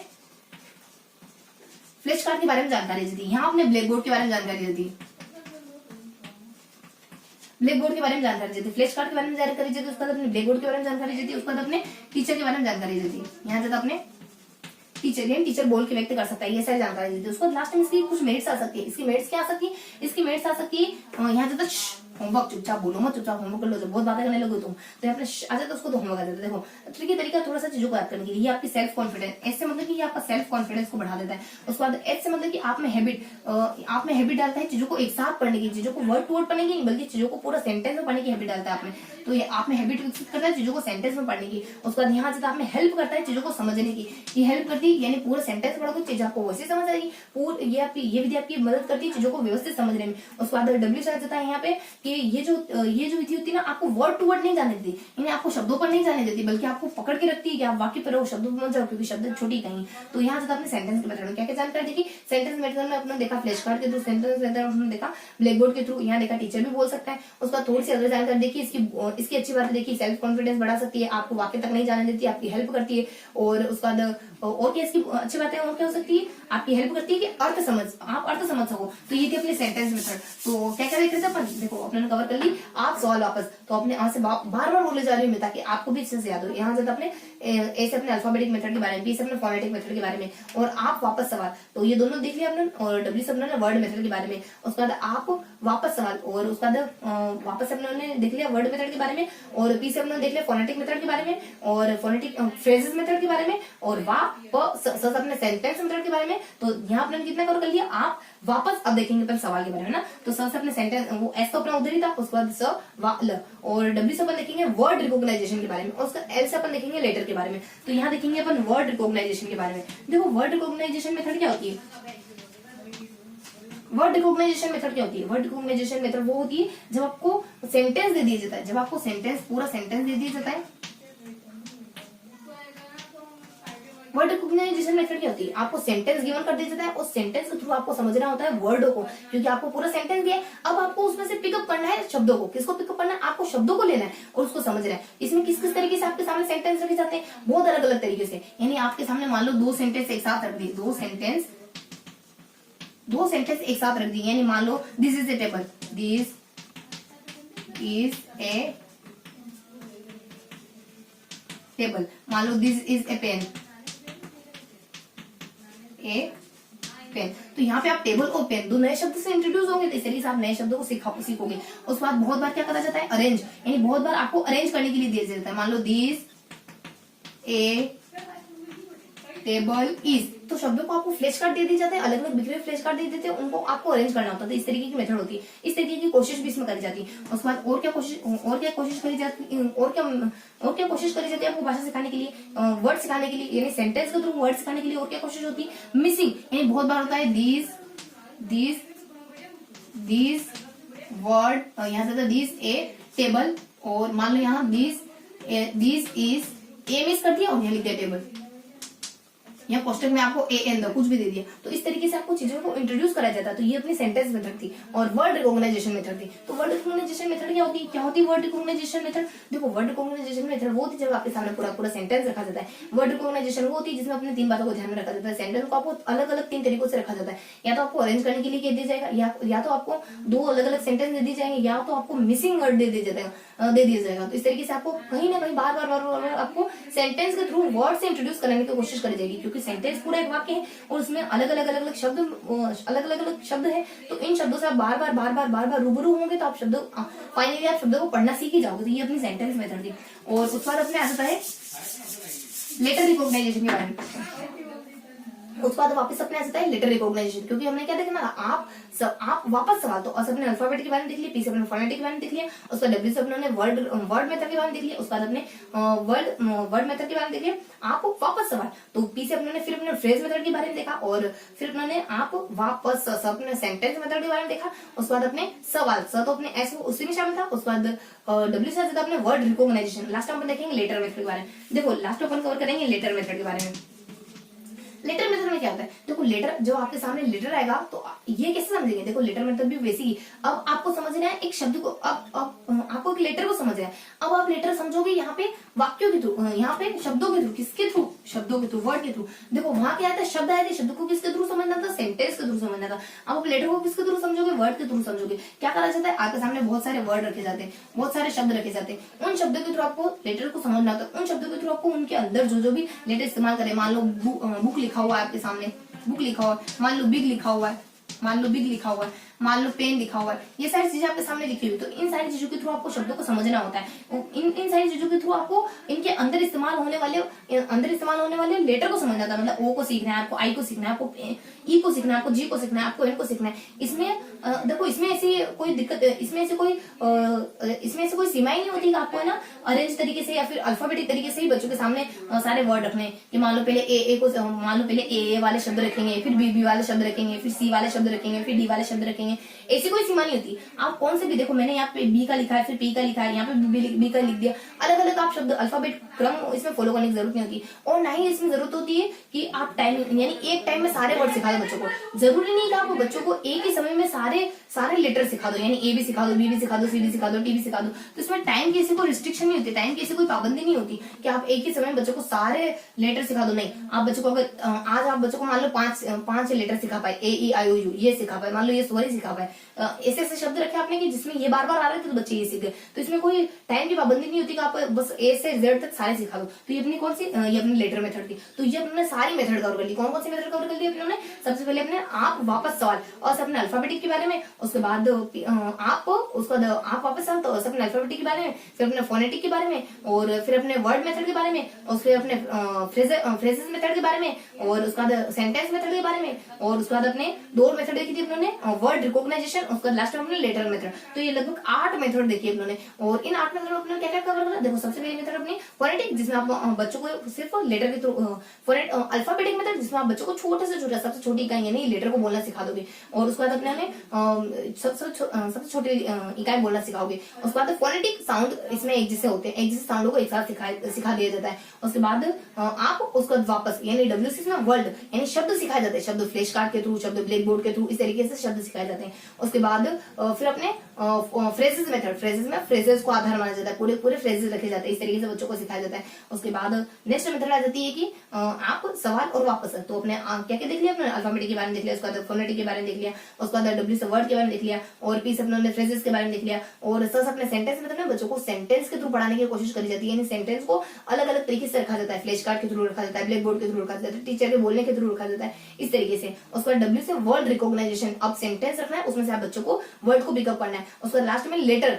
उसके बाद अब बच्चों के सामने वर्ड रखे जाएंगे, उसमें से बच्चों को लेटर को पिकअप करना है। तो ये सारी अपनी विधियां थी, किसको, यानी बच्चों को रीडिंग सिखाने की विधियां थी। तो ये अपने सारी मेथड कवर कर ली, यानी बच्चों को रीडिंग सिखाने की कौन कौन सी विधियां होती है ये अपने कवर कर लिया। लास्ट में कुछ अदर जानकारी कवर कर लेते हैं। अदर जानकारी क्या आती है? जब आप बच्चों को लिखना सिखा रहे हो ना, जब आप बच्चों को सॉरी पढ़ना सिखा रहे हो ना, उससे पहले सर्ग की प्रक्रिया पूरी हो जानी चाहिए। ऐसे मतलब कि बच्चों में स्पीच यानी बच्चों में बोलने की क्षमता बहुत अच्छे से, बच्चे में बोलने की क्षमता बहुत अच्छे तरीके से विकसित हो जानी चाहिए। यू से मतलब कि अंडरस्टैंडिंग, यानी बच्चों में भाषा के जो चिन्ह है, अंडरस्टैंडिंग यानी बच्चों में भाषा के जो चिन्ह है ना, उनको अच्छे से समझने की क्षमता विकसित हो जानी चाहिए। उसके बाद आर से क्या हो सकता है? आर से आपने रिकॉग्नाइजेशन, पहचान की क्षमता, आर से आपने रिकॉग्नाइजेशन की क्षमता, बच्चे में रिकॉग्नाइजेशन की पावर स्टेब्लिश हो जानी चाहिए, जिससे मतलब कि ग्रास्प के बारे में बता दिया जाता है, जिससे मतलब कि ग्रास्प यानी बच्चों में ग्रहण क्षमता विकसित हो जानी चाहिए। क्या? बच्चों में ग्रहण क्षमता यानी भाषा के जो प्रतीक चिन्ह है, भाषा का जो मीन्स है, वो सब बच्चों में पहले से डेवलप हो जानी चाहिए। ये सारी चीजें बच्चों में पहले से आ जानी चाहिए, तब जाके आप भाषा सिखाओ बच्चों को, तब जाके आप पढ़ना सिखाओ। स्पीच मतलब कि बोलने की क्षमता बहुत अच्छी हो जानी चाहिए। अंडरस्टैंडिंग यानी कि जो वो बोल रहा है उसमें थोड़ी सी समझ विकसित हो, अंडरस्टैंडिंग विकसित हो। किसकी अंडरस्टैंडिंग विकसित हो? जो प्रतीक चिन्ह, लिपि के जो चिन्ह है, क्योंकि पढ़ना सीखना तो लिपि के चिन्हों को अच्छे से समझना होगा, तो लिपि के चिन्हों की अच्छे से समझ विकसित हो जानी चाहिए। रिकॉग्नाइज, जो भी वो देख रहा है उसको अच्छे से पहचानता हो, जो भी वो शब्द देख रहा है उनको अच्छे से पहचान, उसमें वही अपने लिपि के चिन्ह का हो, या फिर अपने अंडरस्टैंडिंग यानी लिपि के चिन्हों की समझ होनी चाहिए, लिपि के चिन्हों को पहचानने लग जाना चाहिए। उसके बाद ग्रास्प यानी कि अपनी पकड़, यानी कि बच्चों में पकड़ हो जानी चाहिए। किसकी पकड़ हो जानी चाहिए? कोई सारी मतलब कि भाषा के ऊपर थोड़ी सी पकड़ हो जानी चाहिए। उसके बाद बच्चों को थोड़ा सा पढ़ना सिखाओ। तो ये सारी इन्फॉर्मेशन थी, थोड़ी सी अदर सी इन्फॉर्मेशन। उसके बाद देखो दो व्यक्ति आ जाते हैं, एक तो पर्सन आ जाता है, दूसरा व्यक्ति अपने एक गुरी आ जाता है। इनके द्वारा क्या कहा जाता है? देखो पर्सन के द्वारा कहा जाता है कि जब भी आप बच्चों को पढ़ना सिखाओ ना, बच्चों को पढ़ना कब सिखाना चाहिए? ये कहते हैं कि बच्चों को 2 महीने बाद, जब बच्चों को यहाँ से अपने पर्सन के द्वारा, उसके बाद अपने गुरी के द्वारा, ये कहते हैं कि बच्चों को 2 महीने बाद, यानी बच्चों की जब ओरल एबिलिटी थोड़ी सी विकसित हो जाए ना, उसके 2 महीने बाद बच्चों को पढ़ना सिखा दो। उसके बाद गुरी के द्वारा कहा जाता है कि 1 साल बाद, यानी बच्चों में जब ओरल एबिलिटी विकसित हो जाए ना, उसके साल भर के बाद आप बच्चों को पढ़ना सिखाओ। तो इस तरीके की इसमें इन्फॉर्मेशन आ जाती है, अदर इन्फॉर्मेशन। तो ये था अपना पूरा रीडिंग कंपोजिशन के बारे में। तो टीचिंग ऑफ रीडिंग के बारे में, टीचिंग ऑफ रीडिंग के बारे में क्या क्या जानकारी कवर करी? इसकी परिभाषा के बारे में, इसमें हमने टीचिंग ऑफ रीडिंग के बारे में लगभग 4 जानकारी को कवर कर। कौन कौन सी जानकारी कवर करी। सबसे पहले अपने परिभाषाएं देख ली, उसके बाद टीचिंग के कौन कौन से प्रकार होते हैं वो देख ली। टीचिंग के प्रकारों में भी जो बहुत इंपॉर्टेंट प्रकार थे ना, उनकी दोनों ही बातें देखिए, मेरिट्स और डिमेरिट्स। उसके बाद टीचिंग प्रकार तो देख ली, अब उनको पढ़ाने के कोई तरीके तो होंगे ना, तो उनको पढ़ाने के तरीके के बारे में देखा जाता है कि कौन कौन से तरीके होते हैं। तो आप वापस सवाल कर सकते हो क्या, मैंने सुना नहीं, तो ये सारे इसमें तरीके अपने देखें। उसके बाद लास्ट में कुछ अदर जानकारी देखी कि जब आप बच्चों को पढ़ा रहे हो तो थोड़ी सी बच्चों में थोड़ी सी जानकारी, बच्चों में थोड़ी सी क्या क्या क्षमताएं विकसित हो जानी चाहिए, ये हमें पता होना चाहिए। उसके बाद ही बच्चों को पढ़ाना शुरू करना चाहिए। और लास्ट में मेथड के थोड़ा सा अगर मेथड के बारे में कवर करना है, जो हमने मेथड में देखा, तो एक थोड़ी सी बात हो जाती है कि मेथड में सबसे अच्छी मेथड कौन सी मानी जाती है, पता है? सबसे अच्छी मेथड वो मानी जाती है जो सिंथेटिक मेथड हो, इनसे आपका मिला जुला थोड़ा सा अच्छी जानकारी, बुरी मतलब कि किसी में से अच्छी नॉलेज, किसी में से इसमें से अच्छी नॉलेज, इसमें से अच्छी नॉलेज, जब सारी अच्छी अच्छी बातों को कवर कर दोगे ना, सारी अच्छी अच्छी बातों को आप पिकअप कर लोगे, तो वो एक सिंथेटिक मेथड सबसे अच्छी मेथड बन जाएगी। उसके बाद जब वर्ड मेथड यानी शब्द और अल्फाबेट, यानी वर्ड मेथड और अल्फाबेट मेथड, इन दोनों को जोड़ के जो मेथड बनेगी ना, ऐसे जनरली भाषा मानते हैं कि जो वर्ड मेथड और उसके बाद अल्फाबेट मेथड, इन दोनों मेथड को जब जोड़ोगे ना तो एक अच्छी मेथड बन जाएगी आपकी, यानी वर्डों को और अल्फाबेट्स को, वर्ड्स को और अल्फाबेट्स को। देखो अपन क्या करते हैं, वर्डो कह दिया मैंने, इससे मेरे मुंह से वर्डो निकला। अपन क्या करते हैं, हिंदी के बहुवचन का जो बहुवचन बनाने का जो नियम होता है उसका इस्तेमाल अपन इंग्लिश में कर लेते हैं, क्योंकि वर्डों कब कहा जाता है, शब्दों तो कब कहा जाता है, हिंदी में होता है ना, यहाँ तो वर्ड्स होता है, तो ये गलत तरीके से अपन भाषा को मिला देते हैं बहुत बार। तो सबसे अच्छी मेथड कौन सी मानी जाती है, जिसमें वर्ड्स और शब्द एक साथ मिल, अल्फाबेट और वर्ड्स दोनों को जब जोड़ करके पढ़ाई जाती है ना, तो वो पढ़ने की बहुत अच्छी मेथड मानी जाती है। और यहाँ अपने फिर अपने कवर करा अदर जानकारी के बारे में। अदर जानकारी मतलब कि कुछ पर्सन आ जाते हैं, उनके द्वारा कोई जानकारी, कुछ दो डेफिनेशन देखी, और उसके बाद लास्ट में अपने कवर करा कुछ क्षमताएं जो हमें पढ़ने से पहले बच्चों में विकसित होनी चाहिए, उसके बाद ही बच्चों को पढ़ाना शुरू करना चाहिए। तो ये अपने देखा, ये अपने कवर करा पूरा टीचिंग ऑफ रीडिंग के बारे में। तो फटाफट से अपन क्विक रिवीजन लेते हैं अपने क्या क्या जानकारी पढ़ी। तो फटाफट से, थोड़ा सा साउंड हो रहा होगा, मे भी आपको थोड़ा सा, देखो मैं थोड़ा सा जोर से बोलती हूँ ताकि आपको अच्छे से सुनाई दे, ठीक है। तो अपने ने क्या क्या कवर करा, इसमें अपने ने कवर करा, सबसे पहला पोर्शन कवर करा टीचिंग ऑफ कंपोजिशन के बारे में, देन अपन ने कवर करा टीचिंग ऑफ ग्रामर के बारे में, देन अपन ने कवर करा टीचिंग ऑफ वोकैब के बारे में, देन अपन ने कवर करा टीचिंग ऑफ रीडिंग के बारे में। सबसे पहला वाला पोर्शन सबसे इजी था, इसमें से हमने दो प्रकार बताया कि टीचिंग ऑफ कंपोजिशन दो प्रकार से लिख सकते हैं, यानी दो प्रकार से अपन फ्रीली तरीके से, उसके बाद गाइडेड तरीके से, उसके बाद कुछ अच्छी बातें होती है जब फ्रीली तरीके से लिखते हैं तो हमारे कुछ अंदर कुछ गुण विकसित होते हैं। उसके बाद देखा अपने टीचिंग ऑफ ग्रामर के बारे में, ग्रामर पढ़ाने की कौन कौन सी विधियां हो सकती है, ग्रामर पढ़ाने की बेसिकली 4 विधियां हो सकती है, आगमन, निगमन, ट्रेडिशनल और उसके बाद इनफॉर्मल मेथड। उसके बाद ग्रामर पढ़ाते हैं तो कौन सी अच्छी बातें होती है, कौन सी बुरी बातें होती है, ग्रामर से अगर भाषा पढ़ाते हैं तो बहुत सारी अच्छी बातें होती है, बहुत सारी बुरी बातें होती है, इसको कवर करा आप लोगों ने। उसके बाद नेक्स्ट उन्होंने देखा वोकैब के बारे में, कि जब वोकैब पढ़ाने की, जब बच्चों को वोकैब पढ़ाते हैं तो कौन कौन सी मेथड से वोकैब पढ़ा सकते हैं। इसमें एसटी से दर्दू, सिमिलर से पढ़ा सकते हैं, कॉन्ट्रास्ट से पढ़ा सकते हैं, ट्रांसलेशन से पढ़ा सकते हैं, उसके बाद डेरिवेशन से पढ़ा सकते हैं, उसके बाद डायरेक्ट से पढ़ा सकते हैं, उसके बाद यूजेस से पढ़ा सकते हैं, रेफरेंस से पढ़ा सकते हैं। तो ये मेथड होती है सारी। उसके बाद बच्चों को पढ़ाते हो तो क्या क्या बातें ध्यान रखना चाहिए, यूज का ध्यान रखना चाहिए, सिंप्लिसिटी का ध्यान, यूनिवर्सिटी का ध्यान रखना चाहिए, उसके बाद टीचेबिलिटी का ध्यान रखना चाहिए, ये सारी बातें ध्यान रखनी चाहिए जब जाके बच्चों को ग्रामर पढ़ानी चाहिए। उसके बाद लास्ट में देखा टीचिंग ऑफ रीडिंग के बारे में, इसमें बहुत सारी अच्छी इन्फॉर्मेशन अपने कवर करी। क्या क्या जानकारी कवर करी अपने, इसकी परिभाषाओं के बारे में कवर करा, इसके प्रकारों के बारे में कवर करा, इसकी अपने थोड़ी सी अदर जानकारी के बारे में भी कवर करा। उसके बाद थोड़ी सी मेथड के बारे में, यानी मेथड को थोड़ा सा डिस्क्राइब करके, यानी मेथड को लगभग 8 तरीके पढ़े, जो अपने 8 तरीके पढ़े, जो किसके तरीके, रीडिंग सिखाने के तरीके पढ़े अपने 8 तरीके। यहाँ अपने देखा, आप वापस सवाल अपने अल्फाबेट के बारे में देखा, पी से अपने फोनेटिक के बारे में देखा, उसके बाद वर्ड मेथड के बारे में देखा, उसके बाद अपने पी से अपने फिर फ्रेजेस के बारे में देखा, फिर अपना सेंटेंस मेथड के बारे में देखा, और फिर अपने देखा, फिर अपना लेटर मेथड के बारे में देखा, फिर अपना वर्ड रिकॉग्नाइजेशन मेथड के बारे में देखा। तो ये सारी जानकारी आप आज अपने कवर करी। तो ये था आज का अपना पूरा सेशन, जिसमें उन्होंने बहुत बेहतरीन तरीके से 4 टॉपिक्स को कवर करा है। और फिर मिलेंगे किसी ऐसे ही अगले वीडियो में, तब तक के लिए जय हिंद।